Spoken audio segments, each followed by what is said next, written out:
podcasts you love. From people you trust. This is Twit. Hi, this is Leo Laporte, and this is my Tech Guy podcast. This show originally aired on the Premier Networks on Saturday, May 16th, 2020. This is episode 1695. Enjoy. The Tech Guy podcast comes to you from Twit's LastPass studios. You're focused on security, but are your employees? LastPass can ensure they are by making access and authentication seamless. Whether they're working in the office or remotely, visit lastpass.com/twit to learn more. The Tech Guy podcast is brought to you by LinkedIn Learning. A lot of things are changing in our professional lives. With over 16,000 courses taught by industry experts, LinkedIn Learning is where you can get the skills that can help you and your career. Keep learning to rise to any moment, and you could try 1 month free right now at linkedinlearning.com/techguy. And by LastPass. Prepare for the unexpected in your business with LastPass. Trusted by over 17 million users and 61,000 businesses worldwide. Visit lastpass.com/twit to find out how they can help you. Well, hey, how are you today? Leo Laporte here, the Tech Guy. Let me just sanitize, take off my mask, my protective glasses, my helmet, and say hello. It's time to talk high tech. Computers, the internet, home theater, digital photography. We've got smartphones. We've got smart watches. We got all that jazz. Anything with a chip in it, I'd love to talk about it. 8888 Ask Leo. 888-827-5536. Toll free from anywhere in the U.S. or Canada. Outside that area, you can still call me. You'll have to use Skype out to reach me. 888-827-5536. Hello. Did you have a good week? Stay safe? Good. Facebook and... Okay, now how do I pronounce it? Jiffy or Giphy? Jiffy, because it's like Jiffy Pop, right? Or in a Jiffy. Giphy. You know Jiffy? You might even, if you're a Facebook user, you might even think it's, like it's part of Facebook, because whenever you type something in Messenger or on Facebook and you could search with your keyboard, you can search for an animated GIF to go along with it, right? That's a company actually called Jiffy. Come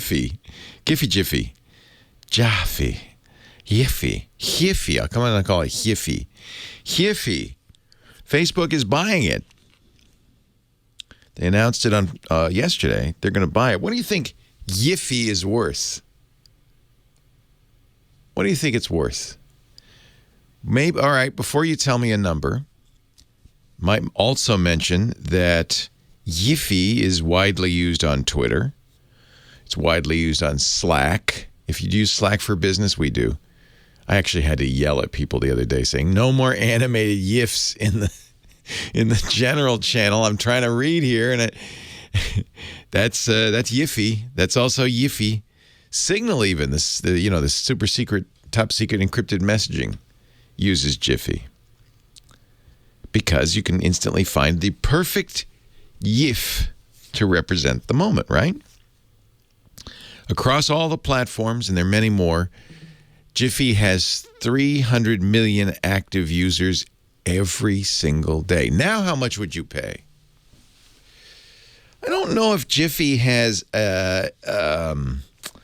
you don't see ads in Jiffy. Maybe they make a little money. I suppose they could make a little money by doing custom GIFs. The new movies coming out. Oh, look, now we've got Iron Man GIFs. I suppose they make a little money on that. But what do you think Jiffy's real value is? They get every single keystroke you type when you're using that keyboard. Every single GIF you search for, Jiffy sees. They get something even more valuable than advertising money these days. They get data. Now, how much would you pay? How about, this is what Facebook paid for Jiffy, $400 million. Yikes. That's the reported amount. We don't know they didn't say exactly how much, but that's the reported amount. $400 million. Facebook said because we're very excited, so they got to give you a reason, right, to spend that much money for a Yiffy. So the reason, we're going to integrate this into Instagram. Won't that be amazing? No. I don't know. I'm not against animated GIFs. I think they have their place. The perfect use of an animated GIF in a tweet. Do you put them in your emails? Please don't. If you do, that's terrible. But in a tweet, or maybe you're in a good conversation with somebody on Messenger, and you put it right there. Yes, it's on Apple's Messenger as well. You do that, and that's good. Oh, that's good. That was the le mot juste, the gif de juste, the perfect animated GIF. I'm going to call them GIFs. Just add a protest to this whole GIF thing. They're GIFs. I think they're wonderful, but 300 million active users a day. Wow, that's a lot. But $400 million. Why are they worth $400 million to Facebook? We might want to think about that. What it does mean is that, of course, about half the Jiffy use is in Facebook, so they already know about half of what's going on. Now they'll know everything that's going on, not just on Facebook, but on Twitter and Signal and Slack and other places too. Apple's messages. That's pretty valuable. In fact, I think they got a deal. If you're a crazy privacy advocate, you might say, oh, yeah. But you wouldn't be using Yiffy anyway, would you? Would you? You'd be using something else, I would hope, because you're just giving away all that information about, I don't know, how valuable is that? Well, $400 million worth about all the animated GIFs. There's probably other stuff too. It's really valuable to be a thing that's used frequently on somebody's phone. That's got a lot of value. When you first set up Jiffy, does it ask for location permissions? I bet it does. So maybe it knows that information. So you may be using a privacy browser. You may block fingerprinting. You may turn off third-party cookies. But if you're sending funny images to friends, woo, you are now part of the Facebook ecosystem. Just to give you an idea, by the way, of how valuable this information is, Congress just passed a reenactment, or what do they call it? The Patriot Act. They reauthorized the Patriot Act, which we passed back after 9/11 to help fight terrorism. That's almost 20 years. Every few years they got to reauthorize it. Reauthorized it. You may remember Edward Snowden revealed that the Patriot Act allowed for the bulk collection of data on millions of phone calls. The House passed the reauthorization. Senate was considering some privacy-focused amendments. The ACLU and others encouraged Congress to add 3 specific amendments that would help a little bit with our privacy. You know what the big one is? By the way, it failed, so it's now part of the Patriot Act. Your browser history. Your browser history. There was a little movement, which would have been fun. A petition to say, Mitch McConnell, if you don't think our browser history is that important, would you give us yours, please? Let's see yours. Yeah, I don't think we're going to see his browser history. Your browser history says a lot about you. The amendment from Steve Daines and Ron Wyden would have prohibited the warrantless collection of search or browser histories. The Senate failed to pass this, coming up 1 vote short. Ben Sasse, Bernie Sanders not voting. Patty Murray, senator from Washington State, who would have supported it, was en route, couldn't get back in time. So, had 1 more vote, it would have passed. But now, Now the federal government will have the right, without a warrant, and this is important, law enforcement will have a right without a warrant to get your browsing history. Where do they get it? Well, they can ask a lot of people. They can ask your computer company. They can ask your browser. They most likely will ask your internet service provider. They see everything you do, right? They know your whole browsing history, every site you go to. And they don't have to tell you. You don't have to know. There's no warrant. They can just not go, hey, what's Leo been looking at lately? What is he? We're curious. Well, there you have it. You can't use Jiffy, and you can't use a browser. You could use a browser, actually. This is now a real strong argument for using a virtual private network, a VPN, or other browser technology to hide what your searches include from your internet service provider. Use a browser that respects your privacy, has a strong privacy policy. That would be good, too. Ideally, they don't collect it at all, right? Because if they collect it, the law enforcement can come without a warrant and get it. They can't say no. So ideally, just, use stuff that doesn't collect information about you. 8888 Ask Leo. There's a couple of things we can talk about. The new Pixel Buds, the Surface Buds have arrived, as have the Pixel Buds. These new Bluetooth earbuds, because Apple and Google have the courage not to put headphone jacks on their phones. We now have to use these wireless headphones that work sort of. What do you think? I can give you some reviews. I'll tell you which ones to get. I'll give you a preview. Don't get the most expensive ones. Save your money. Get the less expensive ones, okay? I wonder if they're listening to what I'm listening to. Mr. Laporte, is it true that on the day of August 15th, 2017, you were listening to Rachmaninoff? Yes or no? Yes, sir. Yes, I was.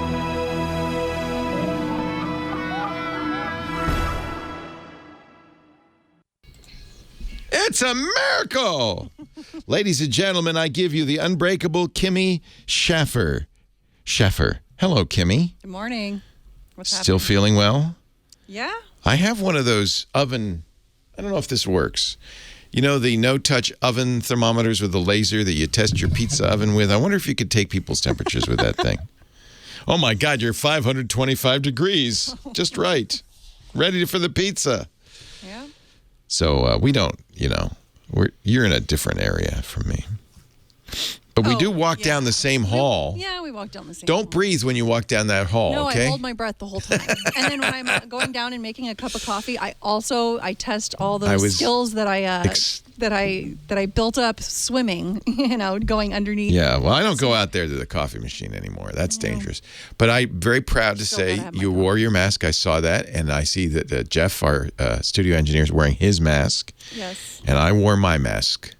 So we look like in the hallways, the masked Avengers. But we're here. Weird. We're here, and we're safe. We are, I think. You've been answering? So far, so good. Yeah. I mean, I feel pretty good. We're not, we're not going to have a bunch of people in for drinks later or anything. No. We're going to keep the company swimming pool closed. The water park is not. That part I'm bummed about. I know. And we had just finished the Twit Lazy River. And we were so excited about opening that up as it gets hotter and the weather's beautiful. But no, we're not going to do not yesterday, but last Friday, it was 97 degrees. I wanted my pool. I know. Oh, well. Well, we're just going to have to put off the Tech Guy Water Park, and we'll do that another time. Who should I talk to first? Well, let's talk to Hawaii Cop, who is not in Hawaii, but I think that's what you know him as. Uh-oh. No? Oh, no. Uh-oh. Oh, no. I'm looking down here. I think I have to reboot my phone. Shoot. Oh, how do I do that? I don't know that you can. I think that's something that has to be done What in if the back. I just pull this plug here? Well, you can try it. Just all the deferred maintenance going out at one time. The studio's falling apart. We can't, and I won't let anybody in here. Okay. Now, do you ever do this when they say reboot your stuff? It says wait 10 seconds before you plug it back in? Yeah, I do that with my router at home all the time. I don't know if that makes any difference. Oh, nice mustache. Yeah, I don't know why my phone has a mustache on it. Okay, I just plugged it back in now. It's going to go through the boot cycle through process. Probably blink a few times. It's blank now. Oh, it says loading. Loading. Isn't it funny when you see loading on a phone? 20, 46%, 51%. Telos VX. It's loading. It is weird because I grew up with a rotary phone. I didn't have to boot or anything. I didn't have to boot my phone. And unplugging it didn't do anything. Okay, it's 100% loaded now. Oh, look at that. It worked. Oh, cool. Is he on line one? Line one, yes. Hawaii cop, my friend Stan. Hello, Stan. Leo Laporte, the tech guy. Hey, Leo, let me take my mask off. Okay, I got you. How you doing? Hey, are you in Hawaii? No, I'm up here in Stacy country. I'm about 30 miles south of Stacy and Belfair. Nice. Very pretty up there. Yeah. I wanted to bring you up to date on some things. Okay. You know, we talked about Tableau over the air about a year ago, and you were going to check it out. But what's happened Well, then? I can't check anything out here because, as I mentioned at the time, I'm so far away from the big city that unless I put an antenna on the roof, and my wife won't let me do that. Yes. There's no way I'm getting... Because you're in a good area. Yeah. Actually, you are. I'm 35 miles from Seattle through hills and trees and everything. And can you get it? Does it work? Oh, it's perfect. Yeah. You know what? It's really funny. A neighbor of mine who's totally non-tech, he thought about it, and he went to YouTube, and he saw a YouTube thing, and it worked. And I said, but I'm a tech guy over here. He said, it works. So I did it, and it works. Nice. That's good to know. I started off a channel master, but they've kind of gone down the chutes. Oh, have they? Oh, that's disappointing. Yeah, the machine I should mention what you're talking about is DVRs, recorders that work with the over-the-air signal, the antenna signal. The way the TiVo used to be in the good old days. Yeah. Well, let me tell you about Tableau now. Tableau it'll record 4 shows at the same time. You can do ABC, CBS, NBC, and Fox. That means it has 4 tuners, which is nice. I like that. Yeah. Yeah. And the commercial skip is working perfectly now. Wow. I love commercial skip. But don't you ever use it on my show. No. The commercial skip is done within the box. So you record the show, and about an hour later, all the commercials are gone. Oh, you don't even have to push a button. It deletes them. It's automatic. It's part of the service. It runs $20 a year. How do they get away with that? Wow. And their channel guide is just absolutely perfect. Now, do you pay a monthly fee for that, or is the $20 cover that too? $20 a year. That's a good deal. And $5 for their cable service, their menu service, and it works like a channel. What I want to tell you about is, we used to use TV Fool, right? Yep. Well, there's a new app out. It's called Antenna Point. Write that down. Antenna Point. Antenna Point. And you take your iPhone and you stand out in your driveway and turn on Antenna Point, and it points directly at the channels and how far away they are. Oh, that's cool. And that's an app. That's really cool. Oh, it really is. And it shows the antennas, and your antennas are down in San Francisco. That's awesome. Well, I got to run. We got coming up Scott Wilkinson, home theater guy, but thanks for the update. Leo Laporte, the tech guy.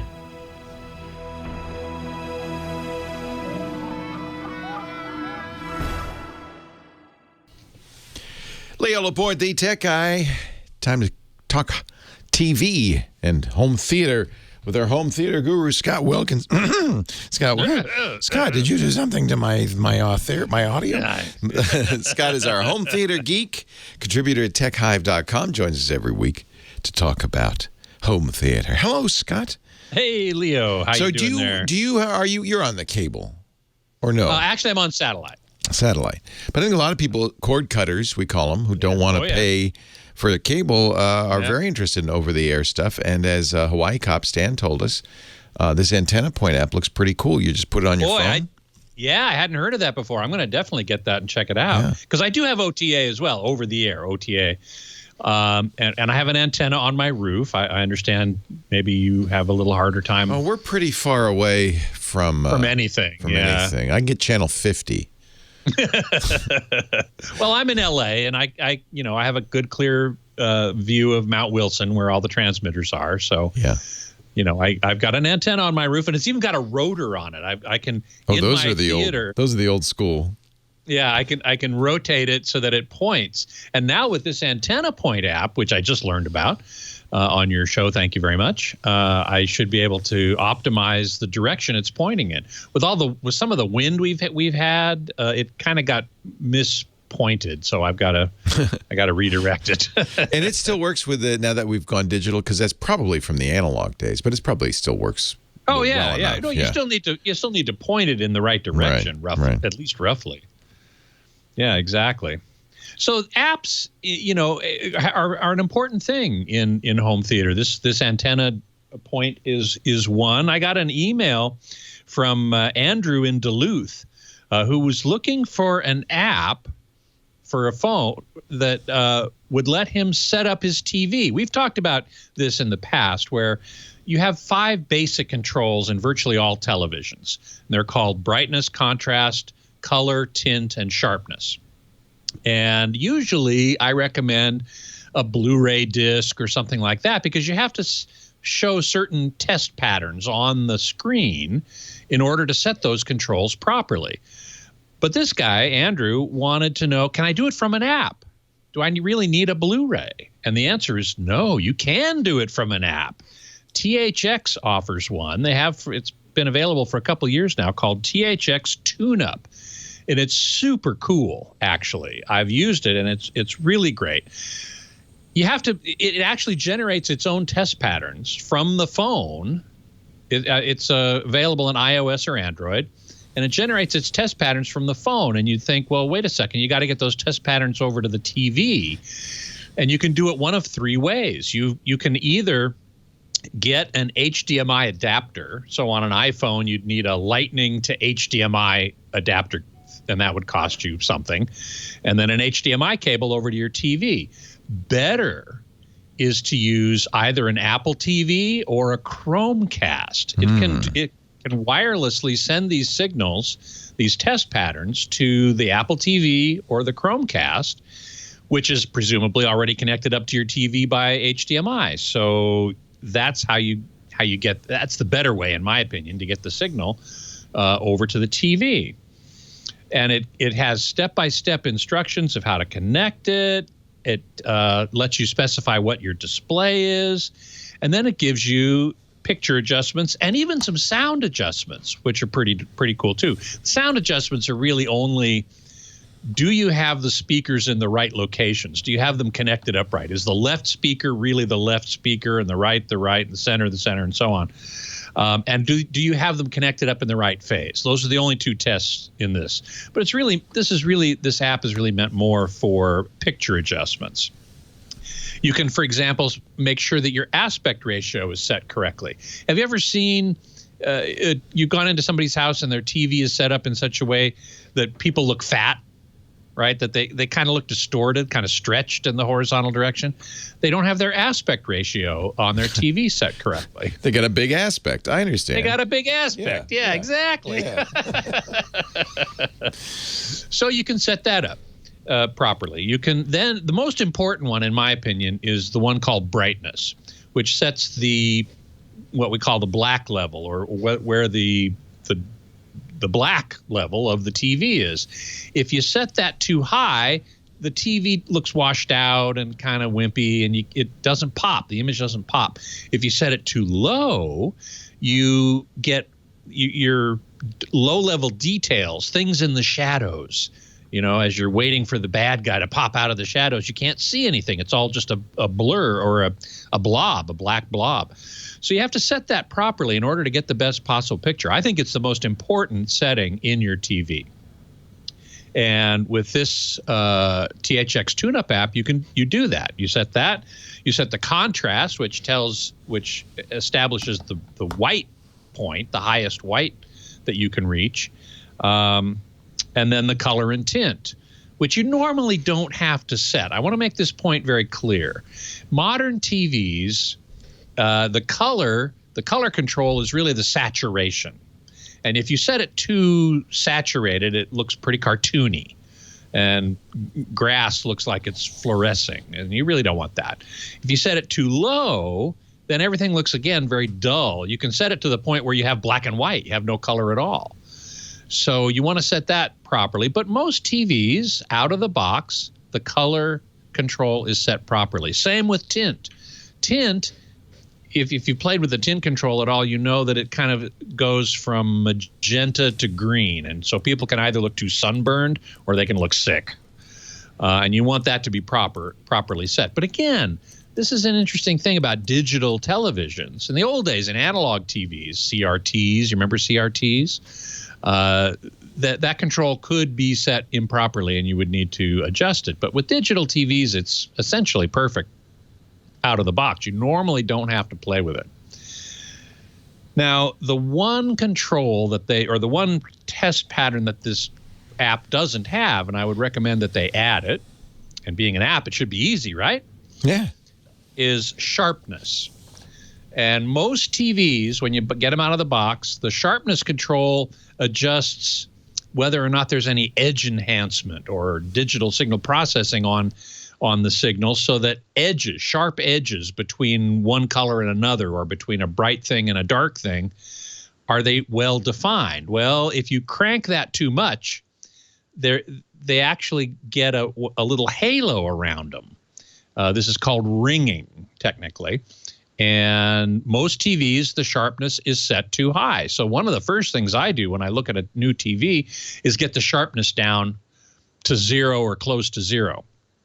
And that's usually the best setting. Sometimes when you set it to actual 0, it softens the picture, and you don't want that. So what I typically do is go down to 0 and then inch it up, click it up one tick at a time, another tick at a time. If it gets a little sharper, great. And then I move it up to the point where I start seeing these halos around sharp edges. And really looking at a test pattern, a particular type of test pattern, it makes that easier to see. And then I back it off until I don't see those anymore. I wish this app had that one thing, is the one thing I would wish it has. But now, how much is this app, and what's its name? It's free. It's free. Yeah. Nice. Yeah. Just download it from THX. It's called Thx Tune Up. And is it iOS and Android? And Android. And Android. So you don't actually get it from THX. You get it from the Google Play Store or the Apple App Store. But if you search for THX Tune Up, and then I see there's an iPad version, which would be very handy. Right. I don't have to look at a shrunken picture on the screen. Exactly, yes. Now, you're a professional calibrator. You're putting yourself out of business, dude. I guess you're not being called to a lot of houses right now. I'm not being called to a lot of houses these days. No, that's absolutely true. So do this, and then later call Scott and get him to come over and check your work. Thank you, Scott Wilkinson. TechHive.com.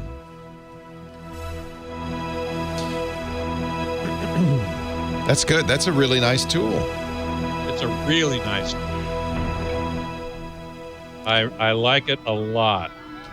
Now, how can they do that for free? Well, part of the app, the controls along the bottom, the tabs, are you can watch THX trailers and so on. That's not bad. I don't mind that. And then they give you a link to a place where you can search for products that are THX certified. Cool. So, I don't find that egregious at all. No, not at all. Nor do I. They're trying to help people get the best they can. That's their whole mission, is to help people have the best possible entertainment experience they can. That was their mission in digital cinemas, in movie theaters. When we get back to movie theaters, that will still be their mission. And it's their mission at home. It started by George Lucas? Actually, yes, it was. It was in the 80s. Right, but he doesn't own it. Not anymore. Yeah.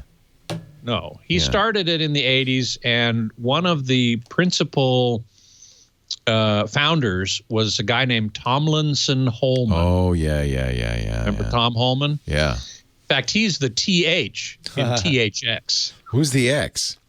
there is some debate about that. It could either stand for experiment or crossover. Now, remember, George's first movie, his college movie, was THX 1138. So correct. So THX might have come from might that. just be, hey, we got Tomlinson Holman, and let's just call it THX. Yeah, exactly.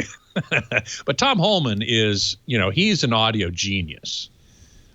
He was, in fact, what is it? Almost 10 years ago now, my very first guest on my podcast. Right, I remember. Yep. And that was very cool. Yeah, cool. But he now works for Apple, and he won't talk to the press at all. No, of course not. Of course not. James says that Lucasfilm sold THX to Razer. Wow. Oh, is that? Yeah, now I seem to recall something about that. Yeah. Wow, that's an interesting. I thought they were kind of an independent business organization. Yeah, they're in San Francisco, I'm pretty sure. Yeah. Or they were anyway. They were in Marin, and I think they moved down into the city. Interesting. I guess they make money, I don't know, labeling computers THX, because Razer's, they're a computer hardware company. Right, So, right. They make money certifying products. Yeah. So that's why we see all these THX computers, and all of a sudden all these Dolby phones and all this crap. Yeah. They make big bucks, even though there's no way that's a THX speaker or a Dolby speaker. Right. Although, interestingly, THX did develop an amplifier technology called AAA, something achromatic amplifier. And they sold it, or they licensed it to a couple of companies. I'm trying to remember who now. Maybe somebody in the chat room will remember.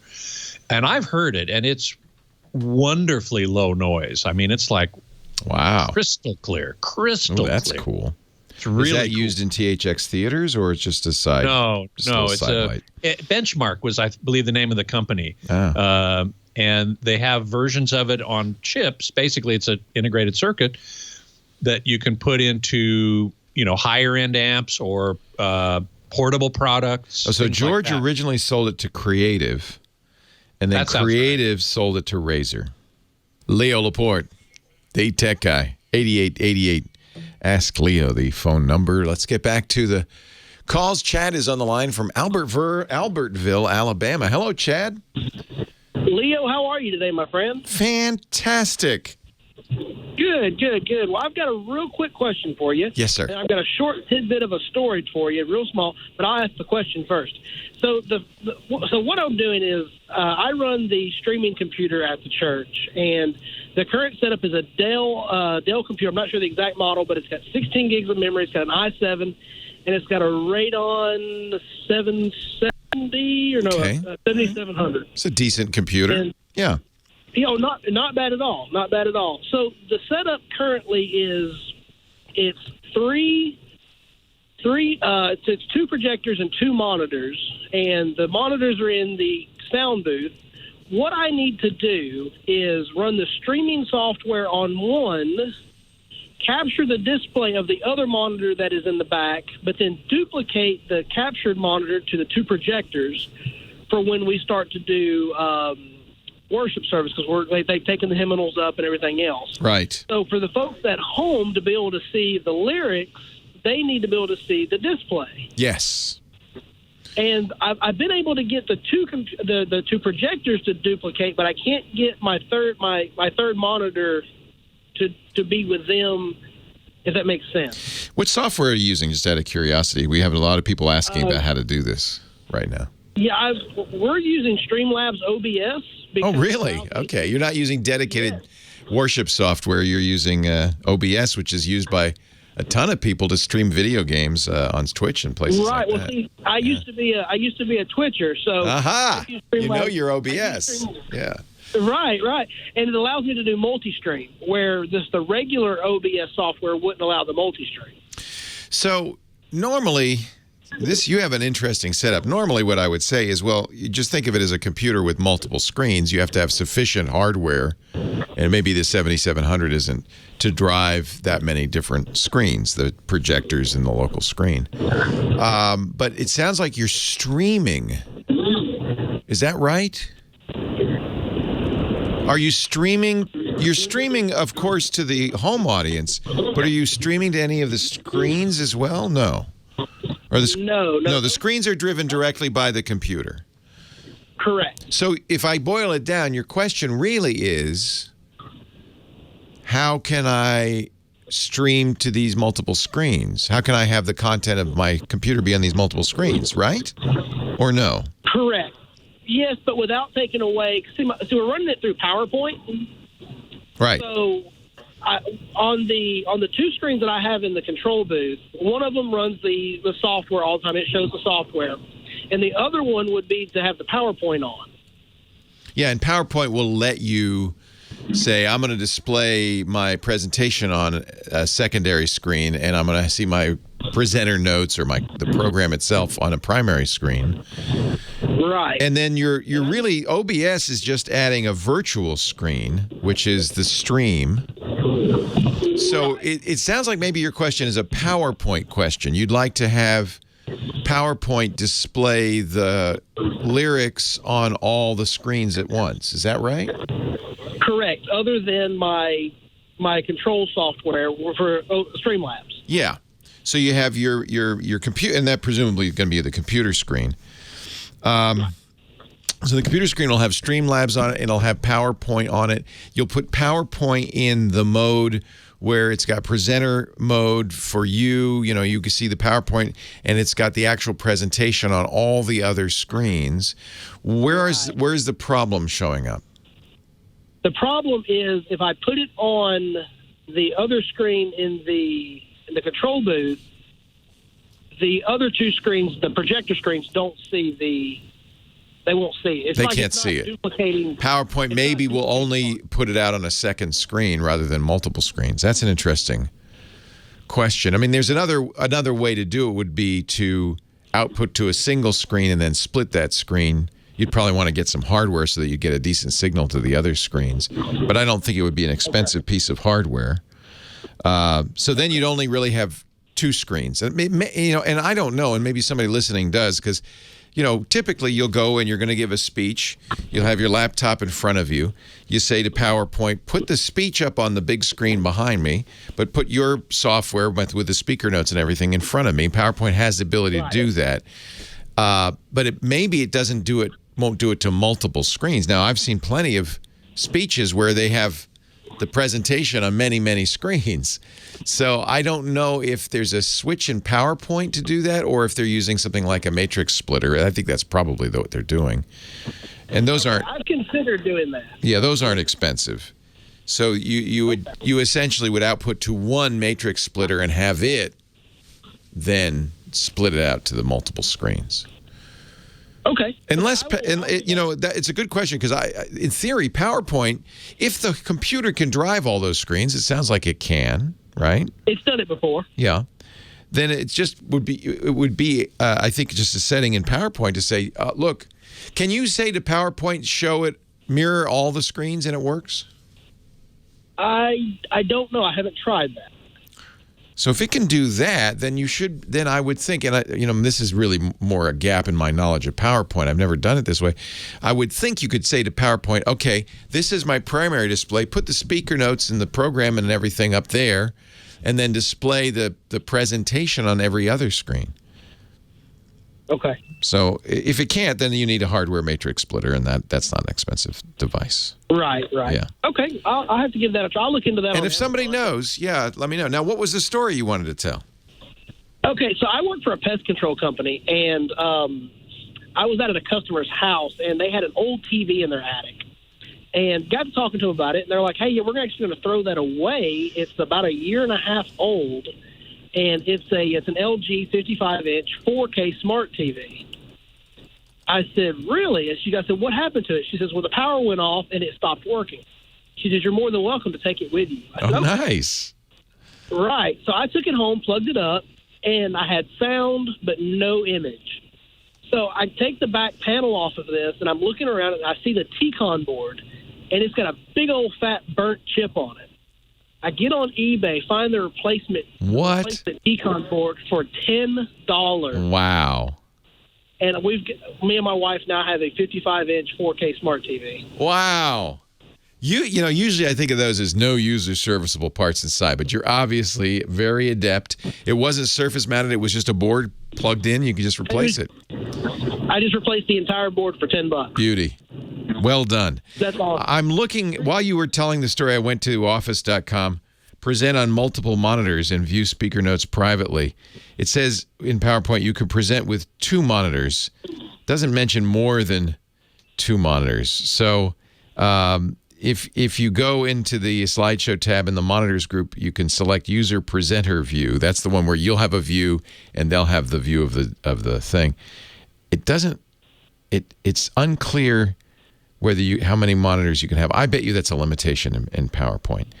So, so I would just need to do a splitter then. I think a splitter is going to be the way to do it. Yeah, but if anybody knows, somebody listening, set up one of these big, presentations. If you set up TED, one of the TED conferences, because you'll see that all the time. The presenter has in front of them a screen with their slides. There's a screen behind them with slides. And if the big room is big enough, there might be multiple screens with slides. I bet you they do that with a matrix splitter. Come to think about it. I bet you that's how they do it. Nice to talk to you and score, Chad, on that LG. That's fantastic. That's awesome. You know, what is it they say? One person's junk is another person's treasure. If that person happens to know a little bit about electronics, maybe. One man's trash is another man's treasure. I missed the alliteration. One man's trash is another man's treasure. Scott Wilkinsonian. Woohoo! I give you the con. Thank you so much. Hello, everybody. So nice to see you all. There we go.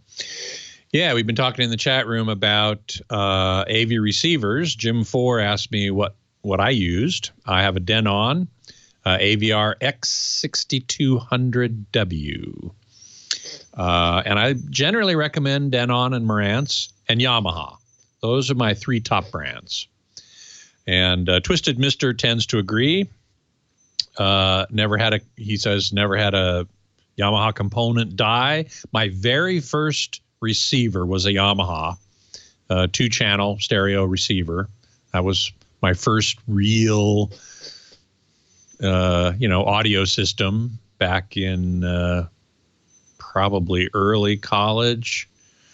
And it sounded great, and I've loved Yamaha equipment ever since and had very good success with it. Pioneer and Onkyo, we were talking about the fact that Onkyo bought the home consumer electronics division of Pioneer, and now Pioneer and Onkyo receivers are under the same corporate umbrella. And it looked for a while like Sound United, which is the corporate umbrella that includes Denon and Marantz, was going to try and acquire those as well, but the deal fell through. So they didn't. Twisted Mister says, I sold a couple of Onkyo and Pioneer receivers, all failed pretty quickly. Never seen a Yamaha component die. Exactly. Mike B says, I'm now in sync. And I wasn't apparently when I was on the air, so who knows? It doesn't matter that much because it's radio. Let's see here. Anybody else got any questions for me? Yes, I was out of sync. I know. Sorry about that. But, in this world of technology, let's see. Oh, MacBookie was asking about the new Sonos Arc soundbar. That's kind of interesting. I was talking a couple weeks ago that I had reviewed the Sennheiser Ambio soundbar, which has Atmos, interestingly, because it has up-firing speakers. And MacBookie was asking me about the Sonos Arc, which also has that, and asked, can that be? And the answer is yes, it can. As long as you have a flat reflective ceiling, the soundbar will have up-firing speakers They will shoot the overhead sound, the Atmos overhead channels, up to the ceiling, and that'll reflect back down and into the listening area, and it'll sound like it's coming from overhead if the up-firing speakers are designed well. And that's the key, because you can't have – they have to be pretty directional. They have to fire the sound up. They can't fire the sound in a wide hemispherical sound field, because you're going to get some direct sound leaking out of the side of the speaker, and you're going to hear it directly from the sound bar as well as from overhead, and that's going to interfere with the illusion of it coming from overhead. So in a well-designed up-firing speaker, and there are many on the market now, not only from sound bars, but also from companies that make separate speaker systems. You take what's called an overhead or an elevation speaker, you stick it on top of the speaker that's on the floor, and it fires upward just like these sound bars. If they're designed well, they don't leak a lot of sound from the sides, they only shoot up, and what you hear is coming down. Now that only works, as I said before, if you have a flat ceiling that's fairly reflective. So drywall. You don't want, what am I thinking of? Acoustic tiles up there, because that'll absorb too much of the sound. You don't want a cathedral ceiling or a vaulted ceiling, or in a mid-century modern house, a ceiling that, is just a ramp that goes up. I've seen plenty of those, like in Palm Springs, say, and stuff like that. Those won't work with these up-firing speakers. They won't reflect the sound back down into the listening area. So they're somewhat limited in that regard. You have to have the right kind of ceiling. So that's kind of interesting, though. I hope to get a chance to listen to that Sonos Arc at some point. I think that would be fun. Beatmaster, which upcoming movie would be the one that makes you consider returning to the theater? Ooh, that's a really good question. I'm not sure I'm going to return to the theater until there's a vaccine, regardless of the movie. But if I had to choose one, Tenet looks awfully interesting. Christopher Nolan's upcoming movie, which there's very little detail about, which makes it all the more intriguing. Ooh. There's a time travel element to it, which I always love a time travel element. That's one of my favorite plot devices. Some Christopher Nolan movies are great. I was not that impressed with Interstellar, to tell you the truth. I know that's sacrilege, but it's what it is. I did think, regarding Interstellar, I'll say something here about Interstellar. I thought the first act, that is the part where they're on the Earth. We don't know exactly what time period we're talking about, but I figured it out to be roughly 50 years from now. And in 50 years, I think that how Christopher Nolan depicted the Earth was pretty spot on and really scary. That was a very plausible scenario. A dust bowl. A dust bowl where food is difficult to come by. Most crops are blighted. Corn is the only thing that grows anymore. Now the part about the aliens and I don't want to give too much away here, but the wormhole and the black hole and all that kind of stuff, I didn't find that very plausible at all. I like that stuff, but okay, well, that's fine. Yeah. But Christopher Nolan can do some very interesting things. And this movie Tenet is tempting to me. And he wants it to come back into the theaters in July. He's very clear about that. Yeah, and I'm going, luck. Yeah, right. Good luck. I don't. And would it tempt me to go back to the theater? Probably not. No. Not until there's a vaccine. Yeah. Sorry. What are my thoughts on releasing direct to streaming instead of theaters? I'm all for it. I think that's a great thing. That's what I would hope the things are going to change even after we have a vaccine. I mean, some theaters are going to go under before that happens. AMC has already filed for bankruptcy. Will they emerge from it? I don't know. That would be really sad because that's where Dolby Cinema is, and that's what I used to love to go to. Scott, have a good week. Stay safe. Stay healthy.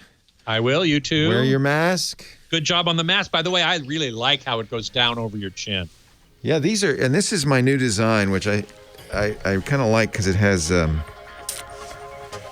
silk on the inside. Yeah, I like that. So it's dual layer. Yeah. And it's very comfortable, very breathable. I hope it works. Yeah, excellent. I'll let you know if it works. See you next week. Take care. Well, hey, how are you today? Leo Laporte here, the tech guy. Time to talk computers, the internet, home theater, digital photography, smartphones, smart watches, IoT, Internet of Things. 8888 Ask Leo, the phone number, 888-827-5536. That's my phone number. Toll free from anywhere in the U.S. or Canada.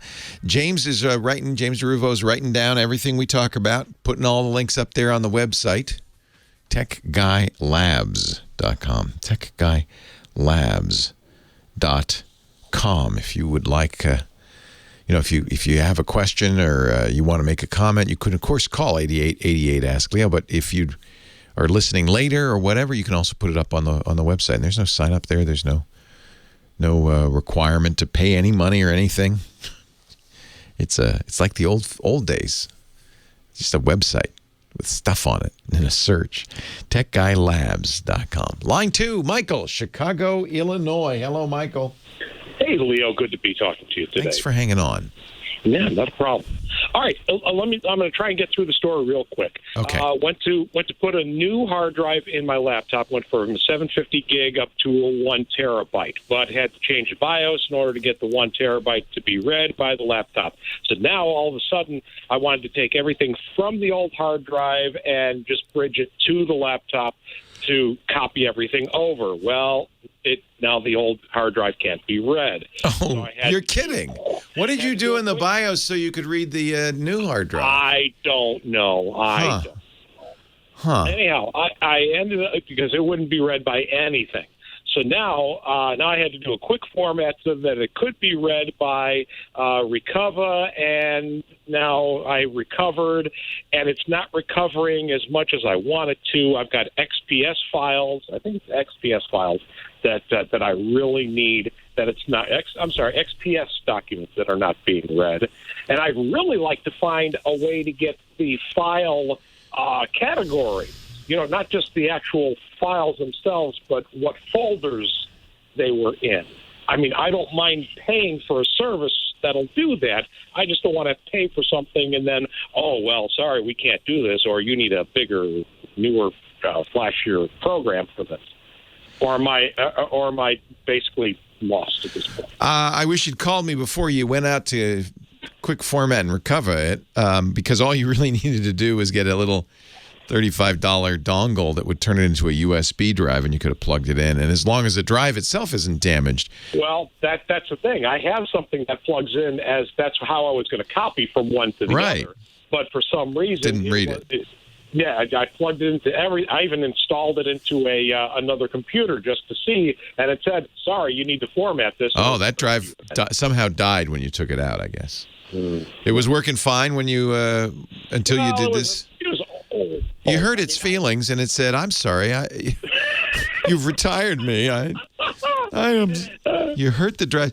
Yeah, so I guess I understand now why you did Recover. Recover's a nice utility, but most of these recovery utilities, all they really do is they look for files, and if they can see all the sectors, they'll put them together again. I don't know if it can or will rebuild. What you need to see the folders is the catalogs. Yeah, and now the XPS files, you can't read those either, huh? No, it found the XPS files, but every time I try to open one up, it says, "Sorry, it can't open." You hadn't turned on BitLocker or anything like that, had you? You had been using encryption? No. Okay. So I'm not that technologically. Huh. It could just be, maybe the hard drive is a goner. There are certainly hard drive recovery companies. They specialize in doing that. Generally, this is not. There's all sorts of ways hard drives can die. This one sounds like it just got flaky on you, and probably a company's not going to do any better than the software you're using is going to do. But if you really need it desperately, you can go to companies like Drive Savers in Nevada, California. There's all sorts of them all over the country. And generally, the way these guys work is if your hard drive is dead, like bearings froze up or the head got bent or the drive got scratched, where you have a hardware issue. And the reason they charge thousands of dollars to recover those is they have the parts for all the different manufacturers. They also have a clean room where the guys wear bunny suits. In fact, I could use one of those today. They wear the bunny suits in there, and there's no dust because they're going to open up the drive, take a look at any physical damage, and replace it. Rebuild what needs They rebuild it. But that doesn't sound like what's going on with your drive. It sounds like it's purely software because Recover was able to get a lot of it back. Right. It's odd how it pieces it all back together because it says, here's an Excel file with the name, but you try to open it up and it doesn't open. But then here's another Excel file that's of the same size with this weird name, and you open it up, and there's my information, and I have to save it as something else. So yeah, it's just exposing the dirty little secrets hidden in your hard drive, which are that, sometimes there's a backup. Maybe that one worked. It does sound like you had hard drive damage. It sounds like the sectors, and it could be physical. It could be just, a soft damage, a physical damage like a scratch on the disk. They're not going to do any better than you would do. If it's software damage, in other words, a bunch of zeros and ones got written kind of in a diagonal across the drive, or some critical, you know what I'm saying, some critical bits got flipped. Again, they're not going to be able to do any better because they don't somehow see better onto the drive than you do. Their real skill is in repairing a drive as opposed to doing the software stuff. Right. So, but there's no other software comparable to like a Recover. They all work pretty much the same way. I don't have a recommendation. In fact, I usually recommend Recover. Which is spelled RECUVA from Seat Cleaner. Seat Cleaner is a pretty good company. Let me ask the chat room if there's a program you guys like better than Recover. They all work roughly the same, which is they look for, because you can lose the catalog. The file allocation table can be gone, but you can then scan the disk. Did it take a while to find these files? It kind of churned along. Oh yeah, it took about 11. So what it's doing is scanning the disks, and it's looking for intact files or even partially intact files, things that look like files, and trying to reassemble them. And the way a file on a spinning drive, the way they write them out is they kind of daisy chain one to the other. So it's like a linked list of sectors. So they can walk down that list and slowly assemble all the sectors, even though they're in different parts of the drive. Files are very rarely all on the same, together one after another. So they go and they put the chain together. They get to the end of it. Maybe they didn't get enough to make that file work. Maybe they did. Maybe the backup file, which has a weird name, they got all the sectors on that one, so that's why you can open that one. This sounds like kind of a classic, just failed hard drive. Not a hardware failure, but more like a software failure. Right. And a reminder to all your listeners, backup weekly. Yeah. Otherwise, you have to deal with this. Yeah. The people who back up are people who've gone through this once before, Michael, and then, you never forget. Yeah. I'm sorry. You could go to one of these companies. They're very expensive. They're not hugely expensive to look at it. They might have better tools. I don't know of something better than Recover. Let me ask people to take a look. The chat room is saying, and sometimes this will help, SpinRite, which is my friend Steve Gibson's tool. It's a little expensive. It's $90. What SpinRite does is perhaps just what you need. See, there's different ways hard drives can fail. And what SpinRite is aimed at is a particular kind of failure where sectors cannot be readily read. The operating system will try to read a weakly written sector. And after a certain number of reads, it'll give up. Usually that's what happens on old drives. The magnetic signal gets weaker and weaker, and the operating system says, I don't know, I can't read this. That file's gone. What SpinRite does is it overrules the operating system, doesn't even use the operating system. It uses the BIOS int13 interrupt to just keep reading. It's dogged. It keeps trying. And that one time the sector gets read and it goes, I got it. It moves that data to some other sector, marks that sector damaged. And sometimes, not always, sometimes, and $90, it might be worth it to you. After running on the drive, and sometimes it'll run for days, weeks. I've heard it for running for months because it doesn't give up. It goes, come on, I know you're there, come on. If it finally gets that sector, it can sometimes reassemble a drive. What you really want it to do is to reassemble the file allocation table, the catalog, because then you'll have folders, you'll have organization. And it is very possible, this is the kind of the classic SpinRite case, this is a pretty old drive that just got weaker. The magnetic data was written years ago, and it weakened to the point where the operating system said, I can't read this. But SpinRite might, because it's completely dogged, it might be able to get it back. Yeah, it's an 8-year-old drive. I'm looking at the date on it now. Yeah, that's about right. That's about when they fail. grc.com, it's $90. I can't promise it'll work. Generally, what you want to do is run it first, see how much you can get back, and then you might want to run Recover afterwards, because Recover may now have more sectors to get back some of those critical files. Got it. All right, Leo. Thanks. Give it a try. Yeah. It's bit rot. That's what it is. It's bit rot. So all of these tools are specific to a certain kind of damage. And so the first thing you kind of have to know is, well, what's wrong? Is the drive making a grinding sound and it doesn't show up? That's a hardware problem. That's bad bearings. Then you go to Drive Savers and they put in new bearings, they reassemble the drive, and it's good to go. Is it kind of really, really, really slow? This is usually the first warning sign that a drive is failing. And the reason your whole machine has suddenly slowed down, it's the number one reason machines slow down, is that little bit where the operating system says, well, I didn't get that. What? And it might do that 100 times. What? Until it finally gets the data and then goes on. If it does that enough, your machine's going to be really slow. And at some point, all operating systems, they call it timeout. They give up. Timeout, I give up. Not going to read that one. Let's go to the next one. And that's when you get errors, crashing systems, can't boot, can't read the file. SpinRite, by going and just saying, no, I don't know. I am not going to accept that as an answer. I am not going to accept that. It says, I want it. I want that data. And it's going to keep trying, and it's not going to give up. And the only way it can do that, honestly, is by really, not the operating system, because the operating system is going to give up, by really using the lowest level hardware. It used to require BIOS. That's why Steve's rewriting the whole thing, because it was using a BIOS interrupt 13, which is the disk read interrupt.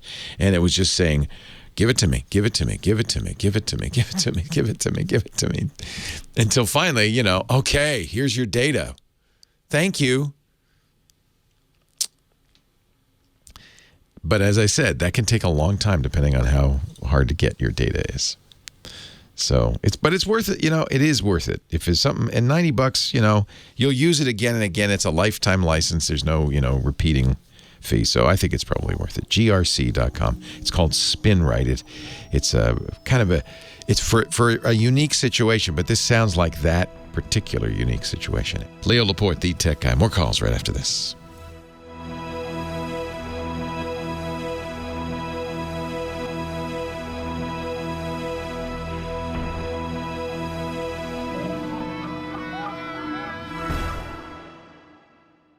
This would be a good time, Leo, for you to mention our fine sponsors today. LinkedIn Learning. You got some time at home. Maybe now would be a good time to expand your skills a little bit with LinkedIn Learning. I've been a happy LinkedIn Learning customer for many, many years. I've talked about all of my friends, some of the best photographers, Photoshop experts, and many other areas, computer experts who teach at LinkedIn Learning. And it's grown a lot since we talked about it last. 16,000 courses. It's not just, by the way, it's not just geeky stuff. They've got amazing free courses. How about 10 ways to stay motivated while job hunting? You know what? I got to reminds me. I've been meaning to send that to my daughter. My kids just graduated from college, right? They're job hunting. It's tough right now, but 10 ways to stay motivated. If you're interested in networking, digital network strategies. You want to know more about marketing? LinkedIn Learning has the best marketing courses. There's even a free course called Managing in Difficult Times. I need to take that one. You'll receive custom-tailored course recommendations with your LinkedIn Learning membership. Each lesson, they really do it beautifully. They use project files and quizzes. It's not just sitting there watching a video. You're really interacting with the instructors. And man, do they have the best instructors. People are really experts in their field. And I love LinkedIn Learning because those courses are available whenever I have time, on a computer, on my phone. You get a certificate when you complete the course so you can show people you're learning. Put it on your LinkedIn account. That's what I do. Get LinkedIn Learning for yourself or get it for your team. It's a faster way to learn and apply new skills to grow your business. Now is a good time. Team's at home. Team doesn't have as much to do. Maybe you're at home, don't have as much to do. LinkedIn Learning can help you learn from expert instructors, connect with a global network of experience all in your own time. So keep learning the skills you need to rise to any moment, even a tough moment like this. You'll get 1 month free if you go right now to linkedinlearning.com/techguy. 1 month free. Get learning. Perfect time to do this. Got to send this to Abby. linkedinlearning.com/techguy. Thank you, LinkedIn. Yeah, Leo Laporte, the tech guy, 8888. Ask Leo. Johnny Jett, our travel guru, coming up. We can still dream. We can still talk about travel, even if we can't do it. Bill in San Diego's next. Hey, Bill. Hello, Leo. How are you today, sir? Hey, it's a beautiful day, except for the quarantine. Well, you know, I know what you mean. It's kind of weird to look out the window and everything looks so nice and peaceful and beautiful, and the sun is shining, and the birds are singing. It's like, don't they know? Man. Don't they know? But it's, you know, enjoy the weather. You live in a beautiful area. Yeah, San Diego's nice, and I'm listening on the incredible KFI, which is just the most unbelievable radio station. It is indeed. It is indeed. Thank you, KFI. The 50,000-watt blowtorch of Southern California. It really is. You can hear them every I know. Here's my situation. Yeah.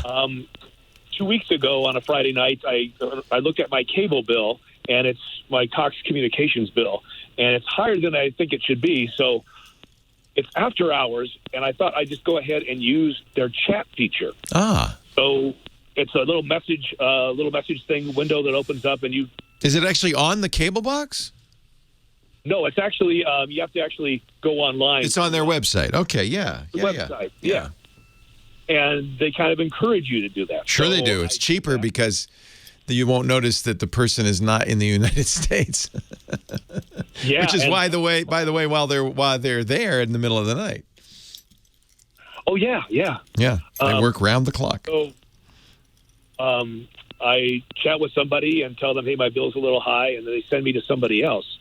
And the second person I chatted with says, hi, this is SHADAE. SHADAE. And that should have been a clue, but I'll continue. So we figure out what the problem was with the bill, and then this person says, hey, give me another minute, and I'll look further into your bill and see if I could save you some money or something like that. Nice. I said, yeah, sure. So about a minute, maybe a minute and a half later, kind of a long time, they come back to the chat and offer me faster internet for $14 additional a month. When I chat back, I don't need that, but thanks anyway. Then we wrap things up. Yeah. So a couple hours later, maybe an hour and a half later, I getting ready for bed, and I decide I'm going to check my email, but I can't get through. I can't log in. It won't let me log in. Uh-oh. So I thought, well, that happens sometimes. I'll just check it in the morning. So the next morning, I check it. Can't get in. Can't get in on my phone. Can't get in on the computer. So I actually call Cox on the phone and talk to somebody, and the only way they can get me in is if they reset my password for me. And I said, well, okay, we'll have to do it. So I got a new password and then was able to check my email. So I checked the emails that I missed from the previous night, and I find out that right during the time I was talking to SHADAE, who mentioned that they were in Jamaica, by the way. Okay. I find out that I got in my email notice that they had received a request to change my password. Oh, ow. And then about 8 minutes later, there's another email that says password request completed. You got hacked. Yeah, and the only person who could be in there was this person that I was chatting with. Wow, I would report that to Cox. That's not good. We're going to take a break. Johnny Jet coming up. Stay on the line, though. I want to talk to you some more about this.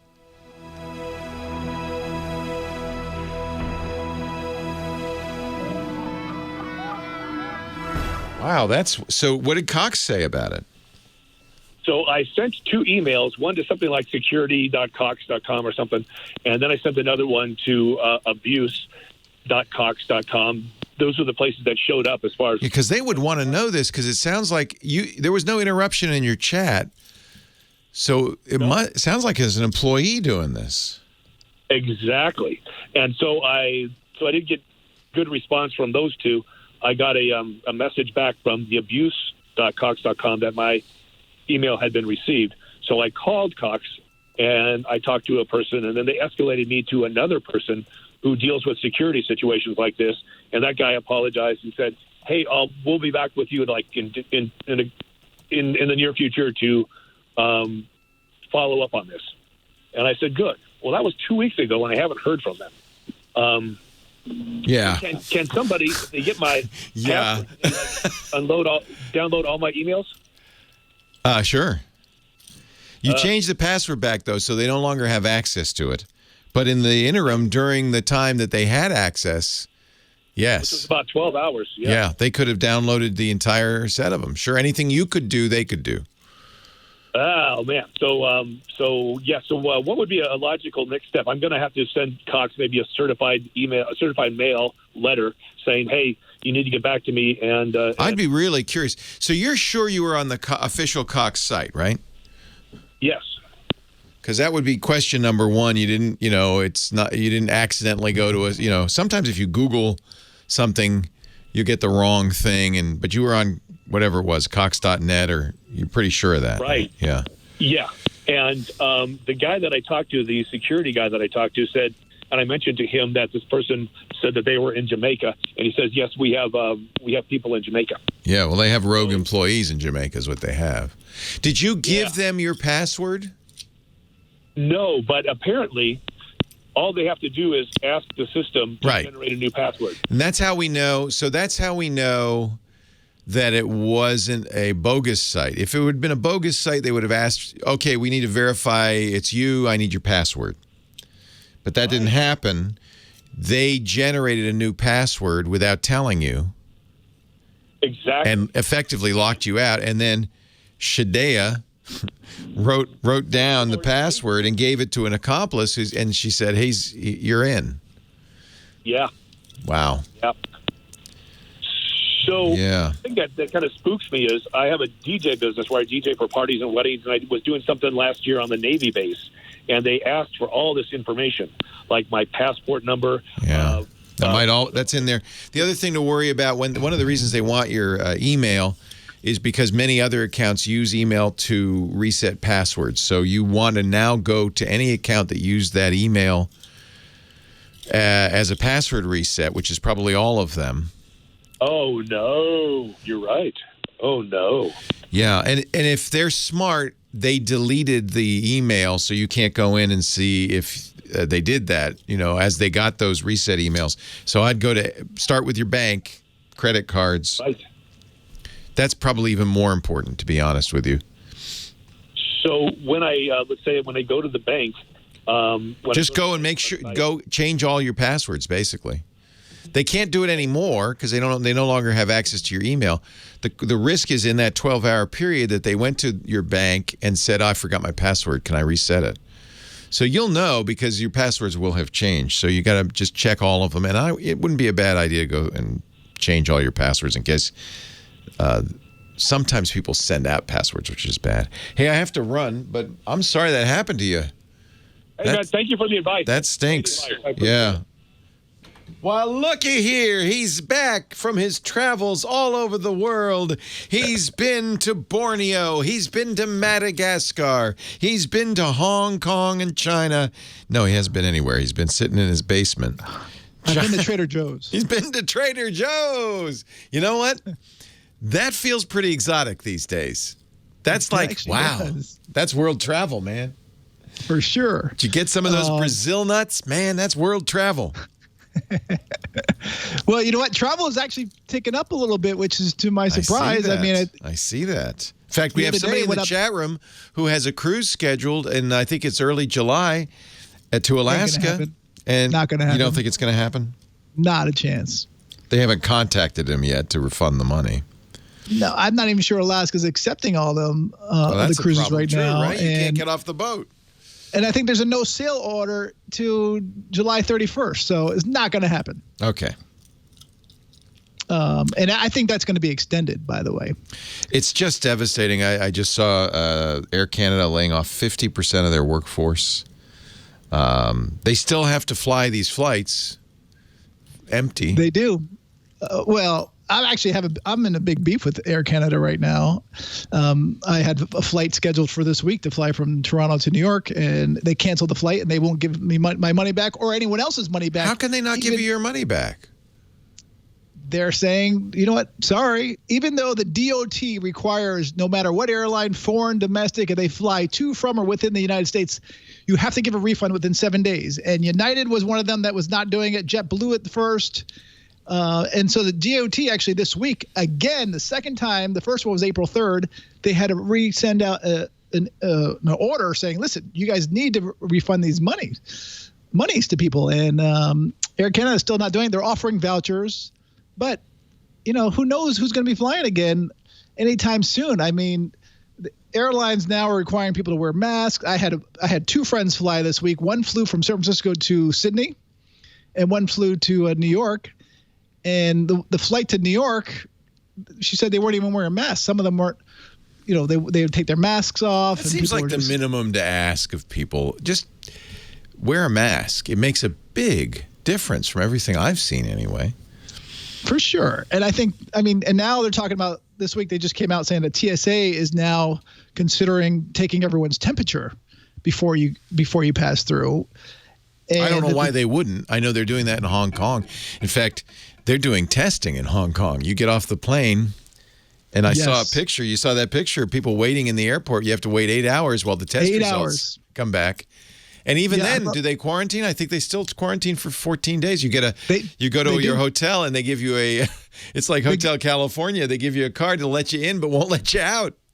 Well, they put a tracking device on you. They put a wristband on you. And then they make you download an app. They make sure that your phone number is correct. Hawaii is the same way. Hawaii, they don't put a tracking device on you, but Hawaii, when you land, they ask you for your phone number. They call that number. They ask you where you're staying. They call the place where you're supposed to be staying. They check on you. And they're serious. They just arrested a New York tourist for violating he's a fool. Yeah. He's posting pictures on social media. Yeah. Dummy. But, times are changing. He's 23. 23-year-olds just don't... They don't know any better. But they're going to start making everyone download a tracing app. And I don't know what your feelings are about that, by the way. Who's doing that? Hawaii is going to do that? No, right now Hong Kong, Singapore, the European Union is considering it. They're trying to figure out how it's going to work when they, go beyond borders. But everyone's going to have to download a tracing app to make sure that, if you've been within, 6 feet or in contact with someone, they'll let you know. Well, Hong Kong's done a pretty good job of it. South Korea's done a pretty good job of it. New Zealand's done an amazing job. New Zealand. Iceland's going to be the hot spot right now for travel. They're opening up June 15th. A lot of people are talking about going there. There are 0 cases in Iceland right now. And they will test you upon arrival, or you can do a 14-day. It helps to be an island. Yeah. You can kind of control egress and ingress. Yeah, I think that's the only way you're going to keep it out. I see, though, somebody's saying in the chat room that Italy's now open for business. I'm not sure I'd want to go to Italy right now. I love Italy. I love Italians. Yes, Sicily's even paying for half your ticket if you would go. There's cases of that. But I'm not comfortable going to Italy right now, and I'm part Italian. But you know what's going to be big this year? What? Is RVs. So, but now I know a number of people who are living in RVs who are struggling a little bit because the RV parks have been closed. So they'll reopen though, right now, and you can. Because they will be limited. I think getting RVs are not meant to be lived in without plugging in somewhere. That is true. So I think getting a reservation is going to be tough at these national parks. Right. The parks a lot of them are closed. They're always changing.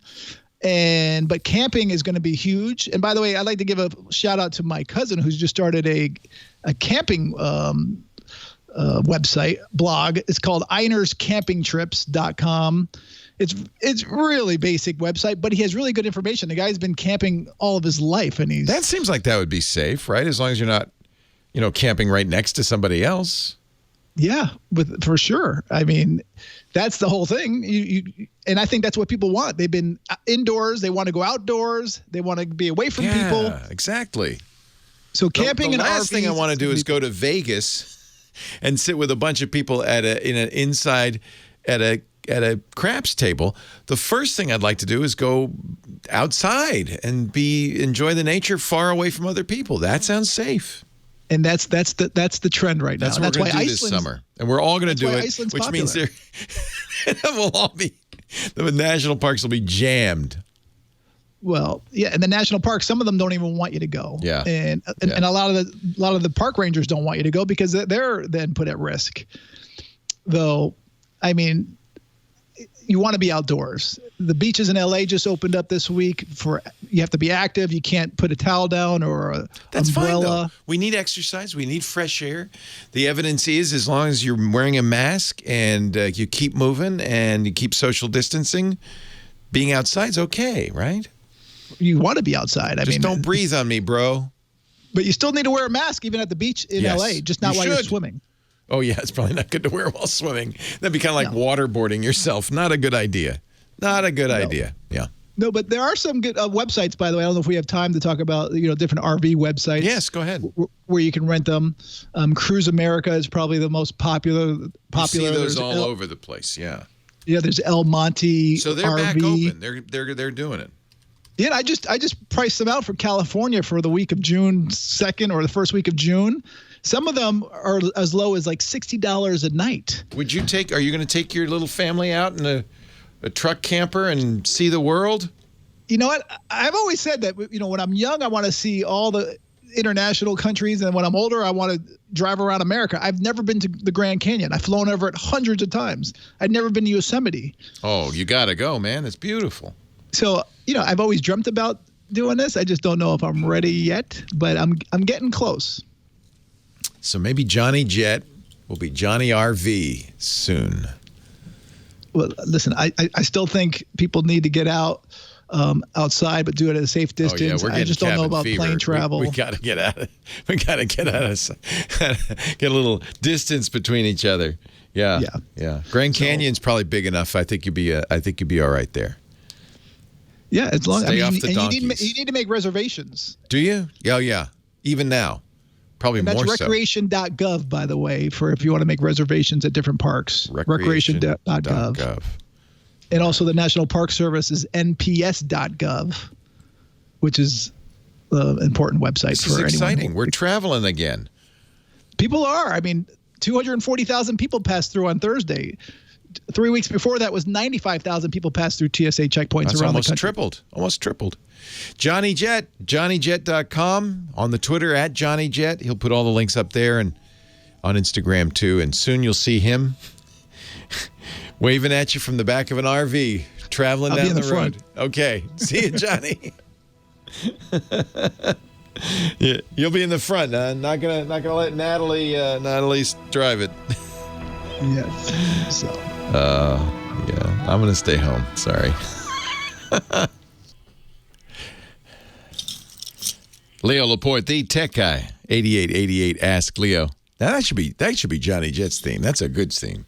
Born to Run. That's our man Johnny Jet. By the way, he does a really good YouTube channel, youtube.com/Johnny Jet, in which he asks travel folk 39 questions. I was the subject a few weeks ago, But he has now talked to so many big name travel folks. I mean, he's really rocking it.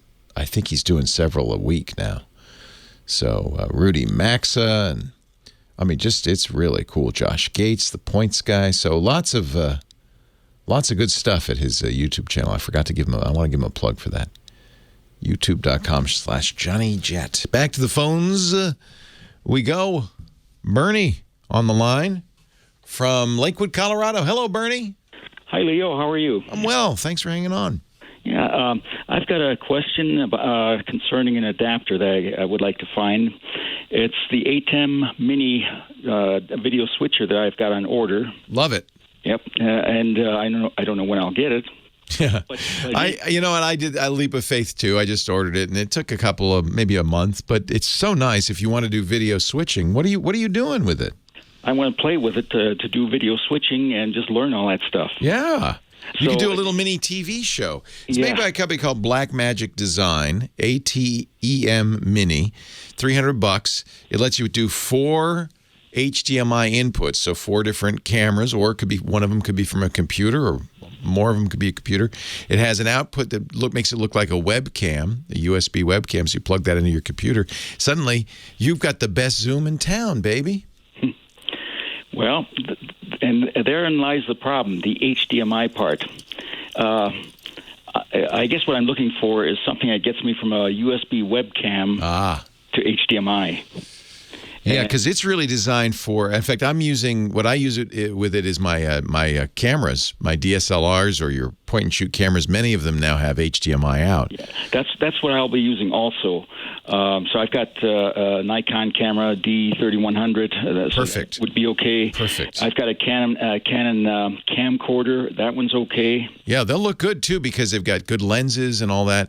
The webcam outputs USB, and it's kind of in reverse because that's what the ATEM does: is take an HDMI signal and convert it to USB. It is the converter box. So you want something that goes USB to HDMI. That's correct. Yeah. Everything that you see is in the opposite direction. Yeah. So there is someone, I forgot what the name of the company was, but they have one that's about $170, and it seems to have an awful lot of lag. And so I was just kind of curious to see if anybody there can come up with something less expensive and works better. Yeah, I haven't used any of these. The idea is that they've got to take the USB, and the USB port is going to be outputting H.264 probably. That's the format it's going to output. Mm-hmm. And then they have to convert it. So there's the reason they're a little expensive, it's not just changing the pins. You have to convert it into a format, the HDMI format. Mm-hmm. Scooter X has found an article at the AV forums, which is a really good place for this. A lot of AV folks. Connect your webcam through HDMI input that talks about some of these devices. I'm looking at, I don't have any experience, so I can't tell you if there's lag or not. The lag would be because of the conversion, right? Yeah. But I see the Cable Matters, which makes pretty good stuff, has a super speed USB 3, and that's not going to work for your camera, though. So a lot of these are intended to plug into a computer. The computer treats the USB port as another monitor, and then you plug the other end into your TV. And that's probably not going to do what you want it to do. I'm going to go to the show notes, techguylabs.com. James will put this link up, take him a second or two, to the AV forums post, because if somebody wants to do pretty much the same thing. Mm-hmm. And it is going to be tricky because some of these don't work with the ATEM. So you're going to have to I think a lot of them are really designed to hook a TV up to your laptop via a USB port, and that's not what you want. Yeah. The other thing I was thinking is Raspberry Pi. That has HDMI out, so that would be and USB. And USB in, you're right. Yeah. That's interesting. Yeah. That's only $35. Yeah, if somebody can do the software. Think about that. Yeah. So You'd connect the camera. In fact, they sell a very nice camera now for the Raspberry Pi via the USB port. That becomes a webcam.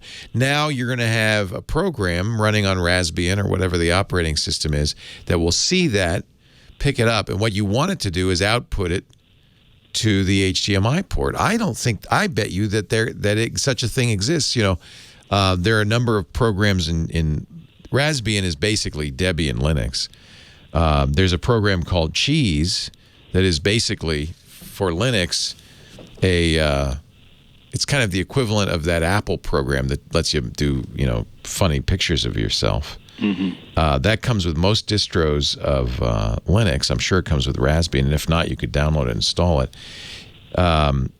It's a webcam app, so it would take the webcam, and then you just go full screen with it, plug in I bet that would work. That's actually very clever. That's a very clever idea. I don't know how much lag there'd be. Yeah, I don't mind a little lag, but this product that someone else has, it looks like it has a 1 second lag or 2 second lag. Yeah, that's too much. Yeah, that's really too much. Well, this is going to be fun. Are you going to be like the king of zooms? You're going to be on there, and you're going to have a 2-shot. You're going to have a wide shot. You're going to say, "Let me just show you my computer screen. Let me just show you. I've got a close up of my phone." You could do all sorts. You could have a little TV show in there. I actually just doing something similar at home because as a backup studio for our studio here, we do a lot of podcasts. We do video with all our podcasts. I want to have a backup studio in my house. I've got 3 or 4, I guess 3 Sony alpha cameras. They all give me what you'll need is clean HDMI out, so you don't get any of the, the stuff that you see in the viewfinder. You also need, and I bought these little battery adapters so you can plug them in so they can continue to power. You don't have to run off battery. And of course, you need live HDMI, but most cameras nowadays, I'm sure your Nikon will do that, will have live HDMI out. And then you could just treat it like a studio camera, which is I mean, honestly, that's a pretty nice setup. Yeah, well, like I say, I'm going to be playing with it once I get the A10 Mini, and perfect. So I'm just gathering cables. Yes, and whatever. Gotta get it all together. Yeah, I have to get a bunch of micro HDMI. That's what the cameras have out to full-size HDMI. That's what the A10 wants. Not micro, but mini. Mini or whatever it is. Yeah, there's mini and there's micro. Yeah, for mine it's the mini. It's confusing. Yeah. Have you looked at the output? Does it look good? Yeah. Okay, that's great. Yeah. Yeah. So, okay. So I think I like your idea of a Raspberry Pi. Okay. I have one at home. I'll give it a try just to see if that could work. That would be kind of a cool way to get a webcam on. Now remember, webcams aren't going to be as good as your Nikon or as your camcorder. Right. But it's another camera. They could be the wide angle view. Sure. The big problem, and I don't think it's a problem for most streaming, but every camera has a different look, different color, slightly different. And so getting them to match, it'll look like you have kind of 3 different cameras. You can tune them, maybe get them to match, but you'll have to spend some time doing that. That's why I'm using all the same Sony Alpha cameras because they'll all have roughly the same look. In a studio, that's a problem. You generally want to have all the cameras be the same so that the color and the output is similar so that they look like they match. Otherwise, when you switch shots, people go, "Why he got so blue? Oh, now he's yellow. Oh, now he's blue. Oh, now he's yellow. Oh, now he's blue."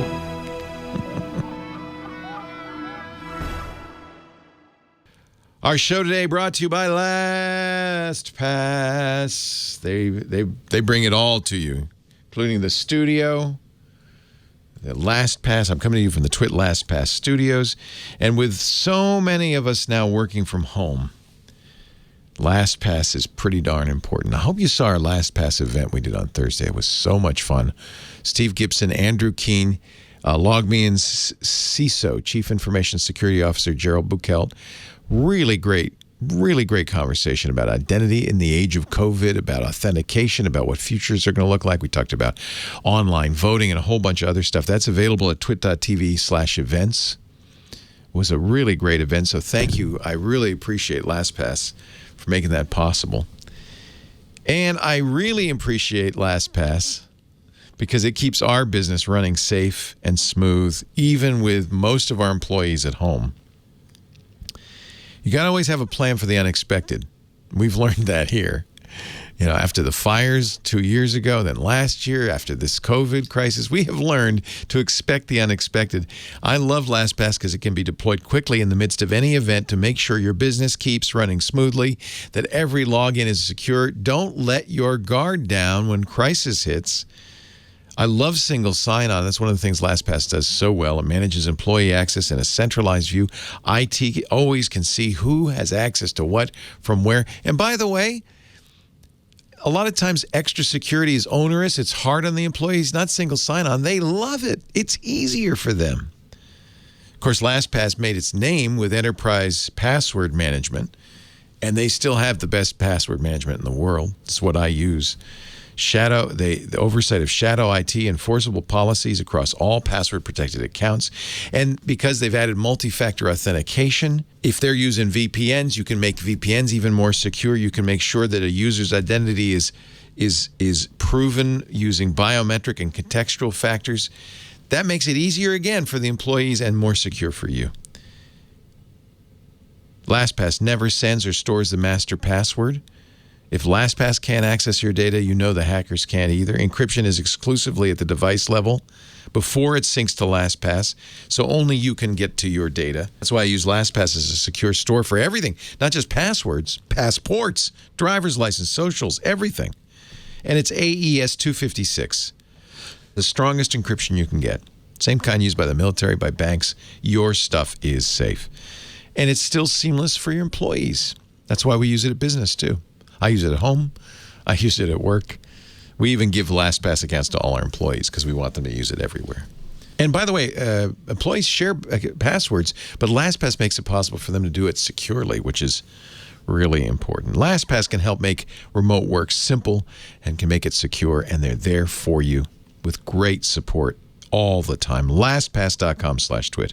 Find out how they can help your business stay productive and secure no matter what happens. LastPass.com/twit. Thank you so much, LastPass, for all the support at Twit. LastPass.com/twit.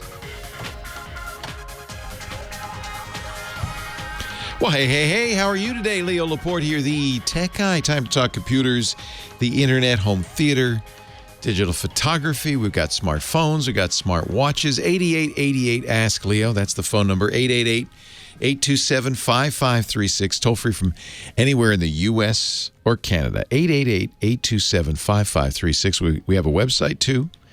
That website is techguylabs.com. It's free, no sign up. It's where everything I talk about will show up. techguylabs.com. So my iPhone, my big expensive iPhone 11 Pro Max died. I'm sending it to Apple for repair. Fortunately, I happen to have an iPhone SE. Folks at Mint Mobile had sent me one to use with Mint Mobile, so I had, had this in my pocket, and I thought, well, this is a good chance for me to try the least expensive iPhone. Apple just came out with this, $400. This is the $400 model, 64 gigs of storage. It's got the guts of a modern iPhone 11. So it's very fast. Camera's not quite so fancy, but still pretty darn good. It's 12-megapixel camera using the same software Apple has in its big boy phones. So I get good pictures with it. I'm very happy with the pictures. I just don't have the wide angle and the zoom and all that. I just have one lens. That's fine. Screen is a little smaller, 4.7 inches, and I'm a little spoiled by that. I like a big screen. I really do. But this is more pocketable. It's easier to hold in the hand. Easier to operate with a single hand. Put all my apps on here. I obviously, with 64 gigs, was a little bit more careful about putting a lot of music or pictures or so forth. But even with the apps that I use day to day on here, so a little bit of music, some pictures, I only used about half of the total storage. So I think 64 is, for most people, and this has been my experience in the past, is probably enough. When you have more, you use it up, but you don't have to have more than 64 gigs. I think for $400, it's a nice phone, and there's an extra benefit. My iPhone 11, I couldn't unlock it when I was wearing a mask because it uses Face ID. I always had to type in the long password to get into it. This phone doesn't have the tiny little bezels and the giant screen, but it does have a fingerprint reader, Touch ID. So this is, in a way, the perfect quarantine phone because it works perfectly with a face mask. If we get an infection where we have to wear rubber gloves, I might have to do something else. But for right now, this is a really nice little phone. So I had heard very good things about the iPhone SE, this newest iPhone that Apple released last month, from a lot of people. I hadn't really spent a lot of time with it because I like a bigger phone, but I'm very happy with it. This is not a bad phone at all, and I would highly recommend it. That's what most of the reviewers also said. That, why spend? I spent $1,200 on that top-of-the-line iPhone 11 Pro Max. $1,200. I could get 3 of these phones for that price. It makes you really wonder. I like this iPhone SE. So if you've been thinking about getting a new phone, I know a lot of people like Android phones. They're less expensive. And I do love Android phones, but I have to say I have deep concerns about this long-term security of them, the number, how long the updates will be good for and so forth. An iPhone for most people is probably the right choice. And at $400, I think it's a very, very good choice, the iPhone SE. So I'm happy to say, now that it's my daily driver, I'm very happy with it. Don't know what happened with my iPhone 11. The video just started glitching and weird and stuff, and so I'm sending it back to Apple. I'm sure they'll fix it. It's fairly recent. I'll keep you posted on that one. I talked to him last week, but old Chef Guy from Agua Caliente is back. Hi, old Chef Guy. Greetings. Greetings and salutations. I was listening to you talk last week about Zoom fatigue. Oh, man. Do you have it? And do you... I have bad words. Really strongly bad words. It's funny because I spend most of my workday on camera doing, Zoom calls, basically. Many of our hosts, like Johnny Jett was just on, he's on Skype. And so that's what I do for a living. And I still have it when I go home. I don't want to do Zoom. My query is, how much do you think that the bad audio quality contributes to that? Oh, that's interesting. Yeah, that could, and it would... Because you talk into a PR40 all day long, and Johnny Jett's talking in a microphone most of the time. Good quality studio microphones, but most people are in their little headsets, or worse, they're using their laptop microphone. You hear all that room echo. That definitely does, now that I think about it. In fact, when I do Zoom calls at home, I use a studio microphone. I have it hooked up to my computer with an adapter from Sound Design or Sound Devices, and it sounds very good. I'm wearing good quality in-ear headphones. So I, just out of habit and the fact that I have the equipment, do have good Zoom quality audio, but very few of the people I'm talking to do. Almost all of them are using their laptop microphone. That's the worst. My favorite is, I actually, we've never talked about this, post-chef life, I went back to my nerd world, and I produce online events for people. But it's only audio. I don't care about video. Good. I don't need to watch you talk. As cute as you are, I don't need to watch you talk. It's the words that matter, right? Yeah. Yes, exactly. So because of it, I blame this on you. I have a PR40 right here. I have an Audient 14 as my interface. Nice. So I'm like you. When I'm set up on a webinar, I sound kind of like you. I mean, I think you nailed it. Actually, I hadn't really thought about that. I thought it was looking at the grid of people, and the am I muted? Can you mute? Please mute. All of the little annoyances and hassles of a group video call, and certainly those add to it. But I bet you're right. I bet the biggest fatigue point is the audio. Well, and that's actually, I'm moving toward the question of, if I run one more seminar with a doctor whose doctors know everything, that is shouting at his computer from across the room. Yeah, it's awful. That's the way to do it. Yeah, and you hear all this, horrible. I call it room tone, but it's this echoey room sound. It's terrible. Many bad words. Many bad words. I won't use Giphies now. Yiffy. I just have to say, insert bad words of your choice here. And so my question is there do you have a recommendation for a reasonably priced lav that could be recommended to people? I wouldn't recommend a lav. What you really want to get people to use, if you can, and they're hard to get because everybody's trying to buy them, is a headset. So there's two problems that happen with video calling.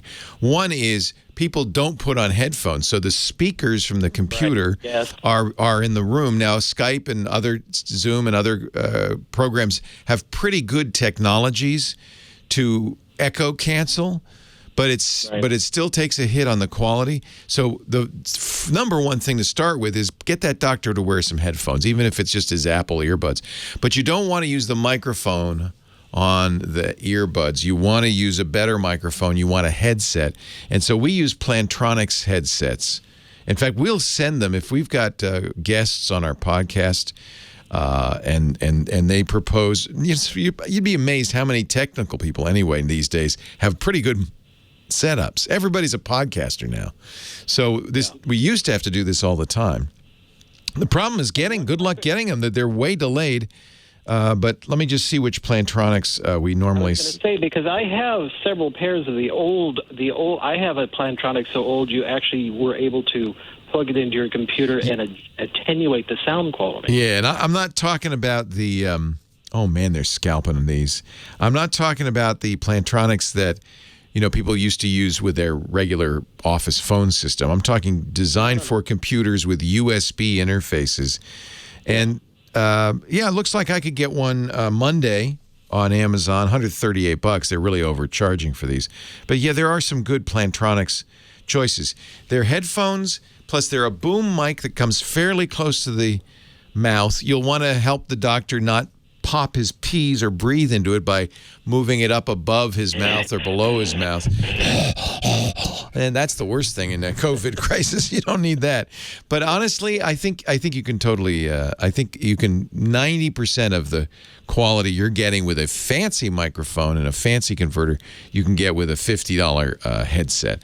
And anybody who's spending a lot of time on Zoom calls, that will help with the fatigue as well, because you're not having to hold up something. You're hearing it better.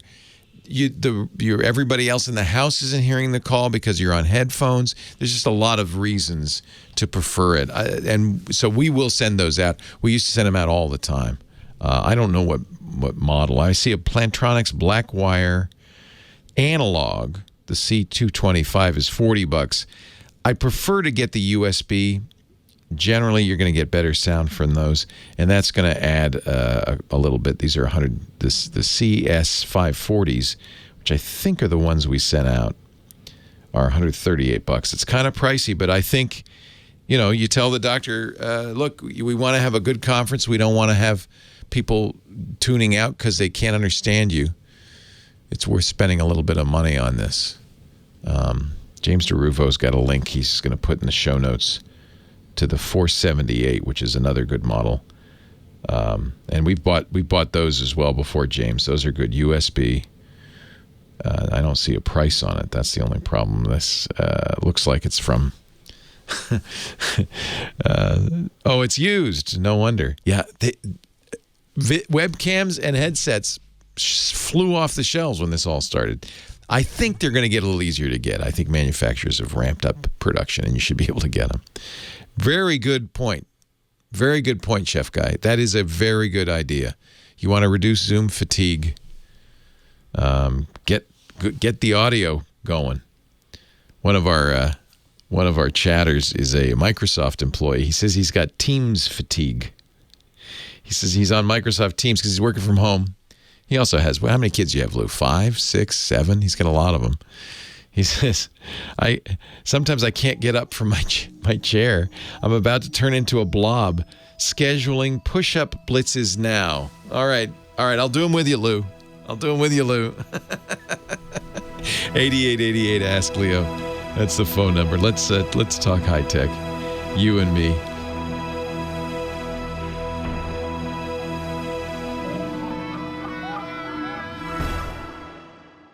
Leo Laporte, the tech guy. 8888 Ask Leo.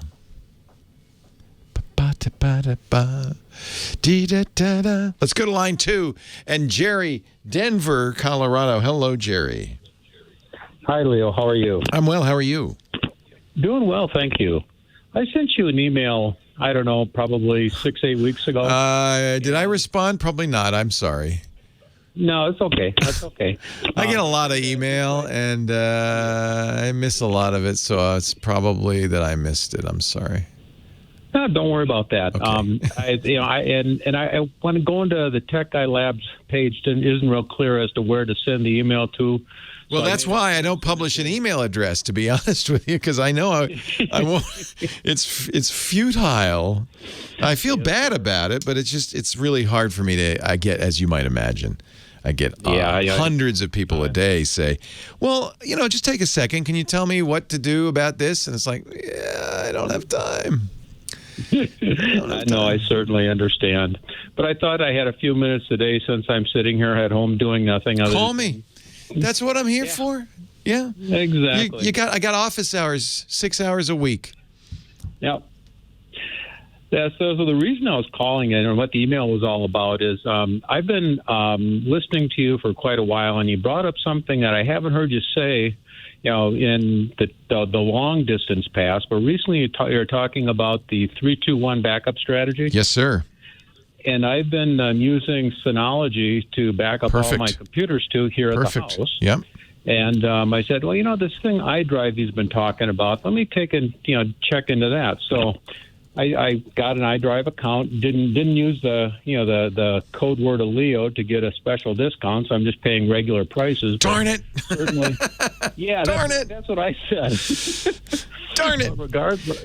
So this is the part. This is the whole thing of 3-2-1, and let me explain it, and also give credit to Peter Krogh, who's a great photographer, good dear friend, and as any photographer, especially wedding photographers, knows you can't lose pictures. You can't call a bride and say, that wedding, can we do that again? I can't, the shots are gone. You don't want to be that guy. So they're really precise about not losing stuff. And he came up with this great idea. You can find out, you can read about it at the website he did with the Library of Congress, dpbestflow.org, dpbestflow.org. But in a nutshell, 3 copies. That means if you delete the original, now you're down to 2 copies. So 3 copies, 2 different kinds of media. Don't rely too much on any one thing like a NAS or a USB thing or a cloud. But one should be cloud. That would be iDrive. Now, your Synology is perfect, and this is what I do. So I have a Synology that's a local, massive hard drive I can use for backup. And I do. I have it running in the background all the time, backing up. But then you can put iDrive on your Synology so that what's on the Synology is also in the cloud. That was what I was going to ask you about, because I went ahead and mapped my Synology drives back to my main computer, and then I was using the regular iDrive MS type client to shove it up to iDrive, which is fine too. It's fine too. Yeah, but it didn't work as nicely as I wanted it to. So I said, and then after I pushed it, the several terabytes of stuff up to iDrive, I discovered the Synology client. Right. So I installed the Synology client, but instead of having to pay the huge penalty for uploading another few terabytes over Comcast, I went ahead and I asked them for their backup disk. They sent one to me. I stuck it all on that. Now I'm fully automated. Doesn't that feel good? Oh, yeah, absolutely. But, yeah, the thing that if I would have known about the Synology client at the same time I'm sorry. I should have told you about it. But, honestly, they're an advertiser, and they pay me to read their ad. Gotcha. So I don't want to ad-lib too much. Oh, and by the way, there's this and that. But the truth is, iDrive is pretty amazing. They do a lot of extra stuff. And I'm glad you asked and mentioned it, because people who do use Synology or iDrive should know about that, because it really is a great feature. Leo Laporte, the tech guy. If we would just give them 5-minute ads, then I would have plenty of time.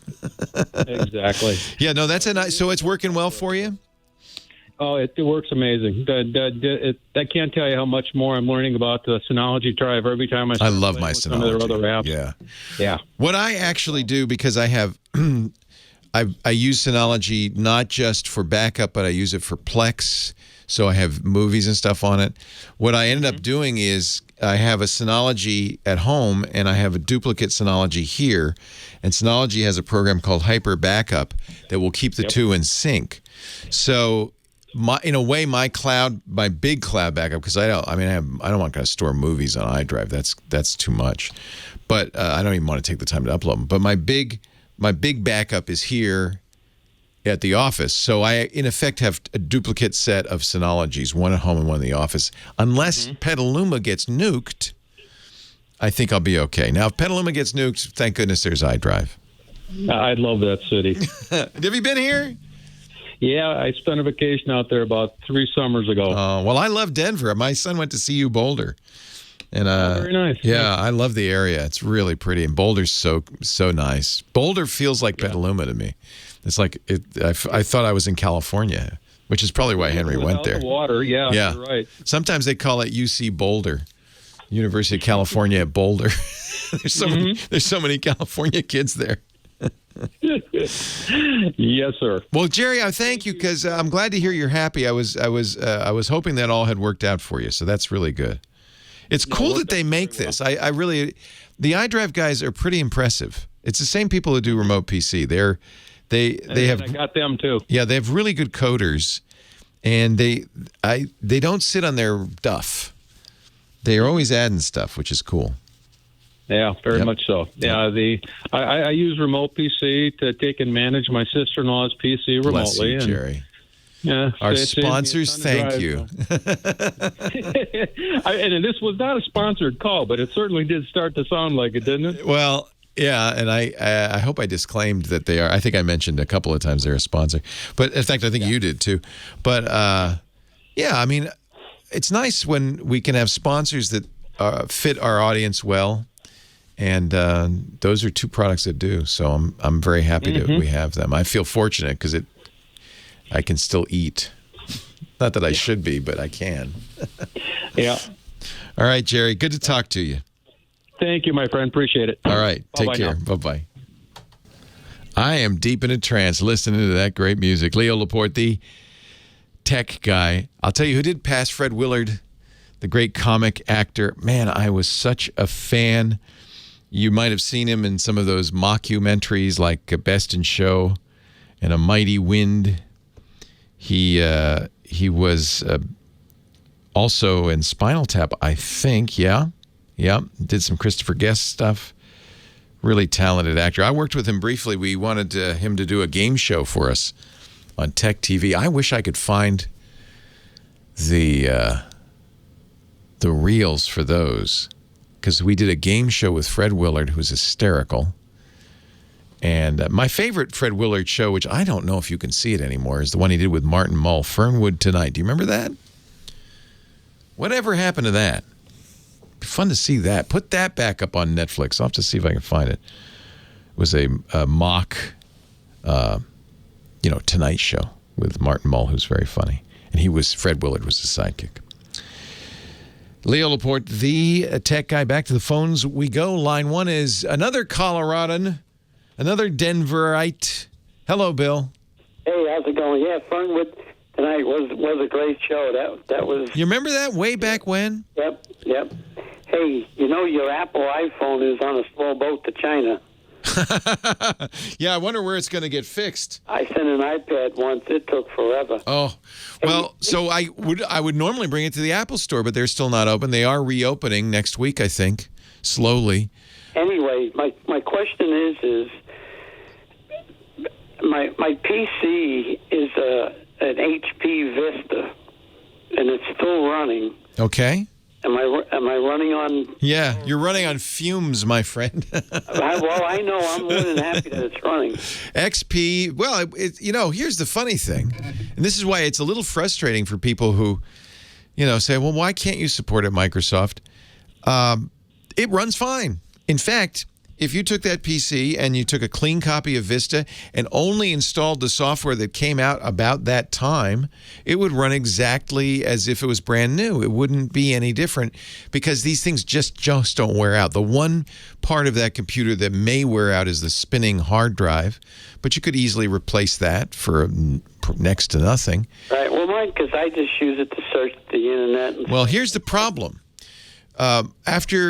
Typically after 10 years, Microsoft ends support for versions of Windows. So XP died, then Vista died. Windows 7 recently went out of support just in January of this year.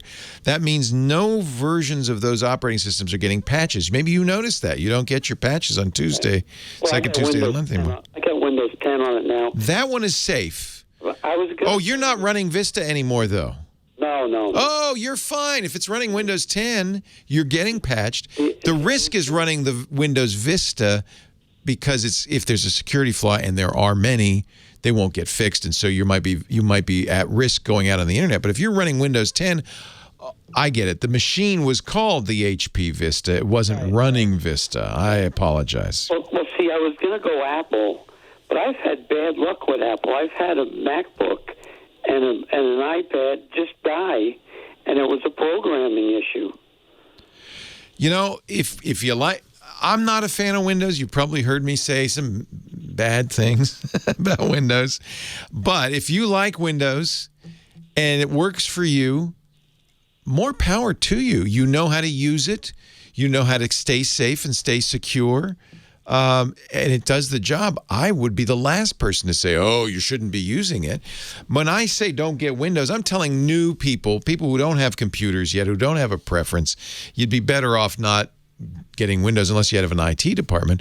But you've been using it for a long time, Bill. You know how it works. Clearly, you're able to stay safe with it. You haven't been bit by viruses. I'd say keep doing it. Keep your guard up. You got to be careful about, links that you click, sites that you visit, programs that you run, because there are a lot of bad guys and they're always attacking Windows. But that's why you want to use the latest version of Windows, because Microsoft continues to update it, put out patches. Last patch Tuesday, they put out, actually, I guess it was in the April patch Tuesday, there were 113 fixes, most of them critical. That means there were 113 security flaws. Now, Apple does the same thing. I'm not saying Apple's flawless. Really, the problem, and the reason I bash on Windows, really applies to Apple too, which is that these are general-purpose operating systems. And until recently, that's the only kind of computer you could get.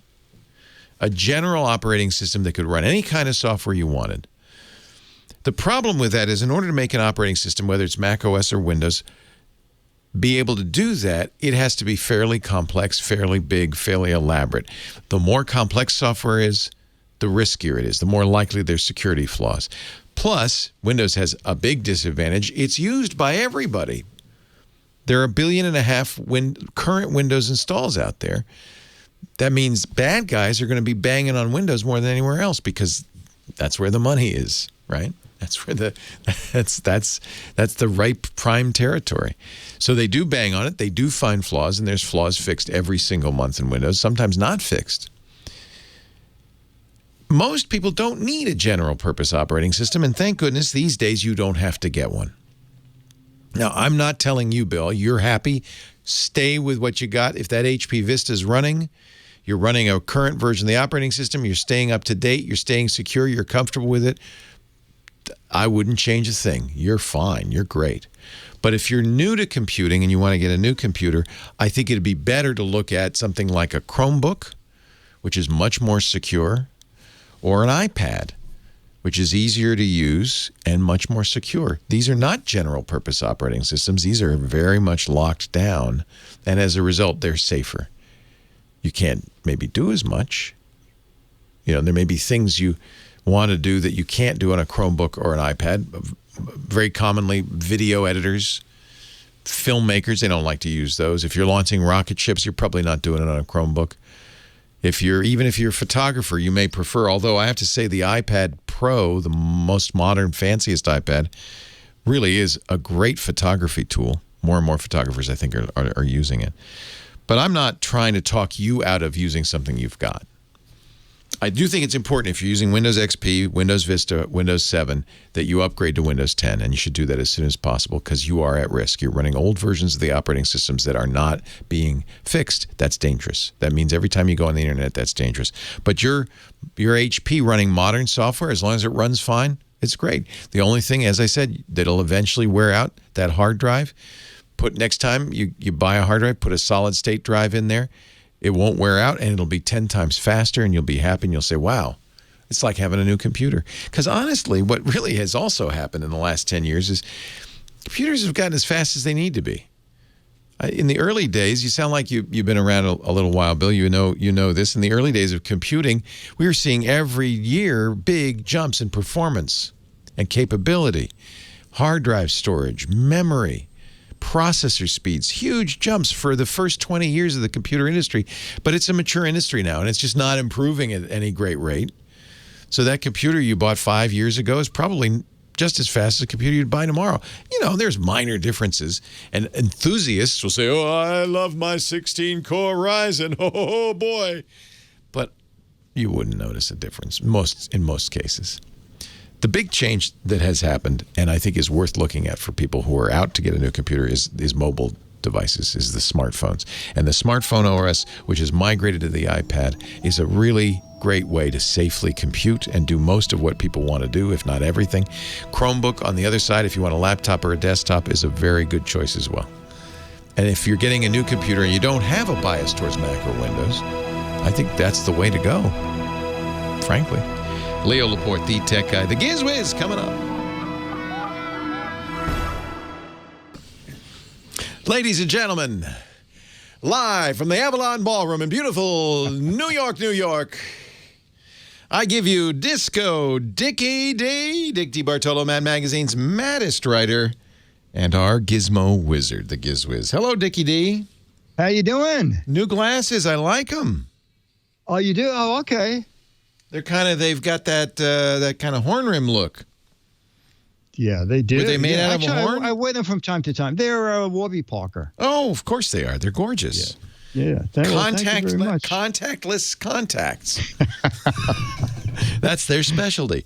Well, Dick joins us each week from his studio in beautiful downtown Disneyland to share a gizmo or a gadget that he's been enamored of late.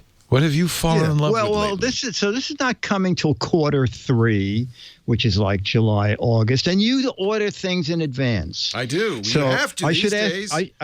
Go ahead. You have to these days. You can't get nothing on time. Oh, okay. So have you ordered your safe spacer? No. What is it? Oh, this is a great idea. Does it help you social distance? Yes. Back. Get back. No, you don't have to do that anymore. It'll either buzz or it makes an alarm? Yes, it's an alarm. So this thing is very pricey, okay? So my guess is it's going to be more for commercial use. Like one of the uses they cited in the press release is that perhaps museums would hand you one as you leave. It's a good idea. As you come in. Now it looks like you could wear it around your neck or on as like a wristwatch on a bracelet. Yes, or you can put it in your pocket and set it for vibrate. But Leo, they are. Take a guess. They call that fun mode, I think. Yeah. Yes. Lonely fun mode. Lonely fun mode. Yes. Right. How does it know? How does it know that you're nearby? It is near field communication. Oh, ultra wideband. Okay. All right. It's a little weird because one part of the press release says 10 times more accurate than Bluetooth. And then in another part of the press release, a couple pages later, it says NFC used with NFC or Bluetooth.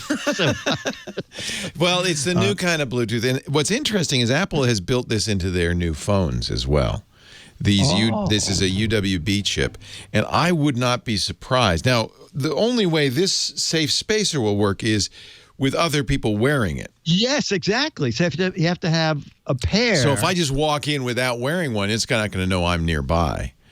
So the idea is it separates people by seeing. That's why it'd be good in a museum or a grocery store. As you go in the door, they'll put one on you or give you one, and then you have to wear it throughout the place. Yeah. And they're waterproof, so like on the way out, they could throw it into disinfectant and get it ready for the next. I actually think this is a good idea. Okay. All right. So how much price. though? You said pricey. No, that's what I'm going to say. You're pretty good at this. I think you might be. It shouldn't be more than $50. Well, then you're not getting one. How much? 100. Oh no, that's too much. For two? Yeah. Maybe you get two. No, for one. For one. Because you got to get one for everybody. Volume discounts available. Yeah, I hope.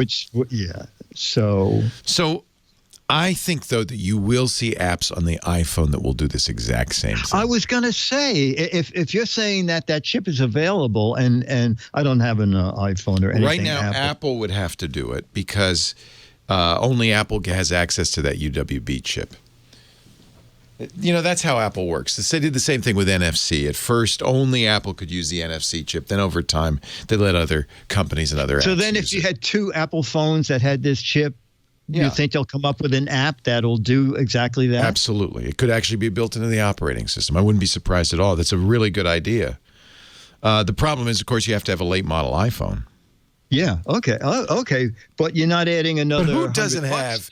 But who doesn't have a late model iPhone? Let's be honest. Who doesn't have a shelf of every iPhone that was ever made? Yeah, it's only at hand. It's only. I think it's only in the iPhone 11. It's a chip. It's a U1 chip. It will be in all iPhones going forward, I'm sure. Oh, okay. Yeah. Well, this is being done by 1K Multimedia. Do you know that company? No. They build a ton. They make speakers and microphones. They do a lot of stuff for musicians. So that's why I think it's not one of these things where it's a guy in a garage. Good for a concert, right? A good idea. Yeah. It's just expensive. Yeah. But, of course, it's the first of these, and I bet you they could get the price down as they make more and more and more of them. It's a really good idea. It's a really, really good idea. And it's the technology Apple and Google are using in their, they announced a couple of months ago that they were putting something into the new phones that would allow health authorities to put contact tracing apps in the phones. That's using that U1 chip, the UWB chip. Oh, great. Okay. Okay. Yeah. It's an interesting, it's a completely legit technology, an interesting idea. I agree. It should be cheaper because ideally everybody should wear one, right? You shouldn't be, you should have it on your lapel. You shouldn't be allowed in to the grocery store unless you all have one. And then that unfortunately, it's not one of those things where you're going to say, well, I don't want to wait till July because by then this will all be over. Unfortunately. I'm not ordering one only because you need to have everybody wear them for it to do anything. Yes, it doesn't do anything unless everybody's wearing one. Yeah. Very interesting idea. How'd you learn about this? They sent out this elaborate press release Thursday saying releasing this information today at noon. And I thought, well, if Leo's not onto it, I'm glad you told me. Yeah. Yeah. Safe Spacer. They should send a card. You know those cards that have sounds when you open up and it should say, step back, step away, go away. That would be good. Just so that you get your attention, wouldn't it? Yeah, that would. Yeah. It would. That's a very funny idea. Just do it yourself. You want to read more? SafeSpacer.net. SafeSpacer.net. You want to know more? Actually, forget that. Forget he even said that. Go to gizwiz.biz. That's his website, gizwiz.biz. Not only does it rhyme, but it's a great treasure trove of fun. If you click the GizWiz Visits the Tech Guy, you'll see the Safe Spacer and everything else he's mentioned on our show. But you can also play the What the Heck Is It contest, a chance to win an autographed Mad magazine. If you can identify a close-up of a gizmo or gadget, trust me, it's not as easy as it looks. Because to me, it's pretty obviously a ducty quacker, but maybe that's just me. I mean, I just look at it and I go, yeah, you put that on the duck bill and you screw down the thing, and then the duck can't quack anymore. Wow. It's a duck to pray quacker. It's just you. Everybody knows. Everybody knows that. It even comes in duck bill yellow. I don't know. But an autographed copy of Mad Magazine could be yours. He's given away 6 for the best right answer, 12 for the best wrong answers. Rules and information all available at gizwiz.biz. While you're there, pick up some GizWiz garbage. or Mad Collectibles. And Dick played the match game with us a couple of weeks ago. It was so much fun. He's got original match game questions you can buy on the website, too, because he was the guy everything between now and June 15th goes to the Actors Fund. And so far have $500 to send them. Oh, isn't that great? Isn't that great? Yeah, Broadway's not, now they posted a new date. Nothing before September 9th or something. And you can't all be wearing those bracelets in the show because then everybody have to get up and leave. You know what, Leo? The Rockettes, when they're going to be 6 feet apart. They're going to be out 50th Street and 51st Street. Going down Broadway, kicking up a storm. I don't know who they're going to hold on to. I guess they could hold on to their pinkies. Nobody. September. I even think that might be a little optimistic, but we shall see. I do miss going to Broadway shows. I used to love to do that. Back in the day, before the Rona. Dick DeBartolo, gizwiz.biz. Thank you, Dickie D. Okay, buddy. See you next week. Don't forget his great podcast, gizwiz.tv. Have a great Geek Week. Didn't get to thank Lady Laura, the fabulous Kim Schaffer, all of you. Well, that's it for the Tech Guy Show for today. Thank you so much for being here. And don't forget, TWIT, T-W-I-T. It stands for This Week in Tech, and you'll find it at twit.tv, including the podcasts for this show. We talk about Windows on Windows Weekly, Macintosh on MacBreak Weekly, iPads, iPhones, Apple Watches on iOS Today, security on Security Now. I mean, I can go on and on and on. And, of course, the big show every Sunday afternoon, This Week in Tech. You'll find it all at twit.tv. And I'll be back next week with another great Tech Guys show. Thanks for joining me. We'll see you next time.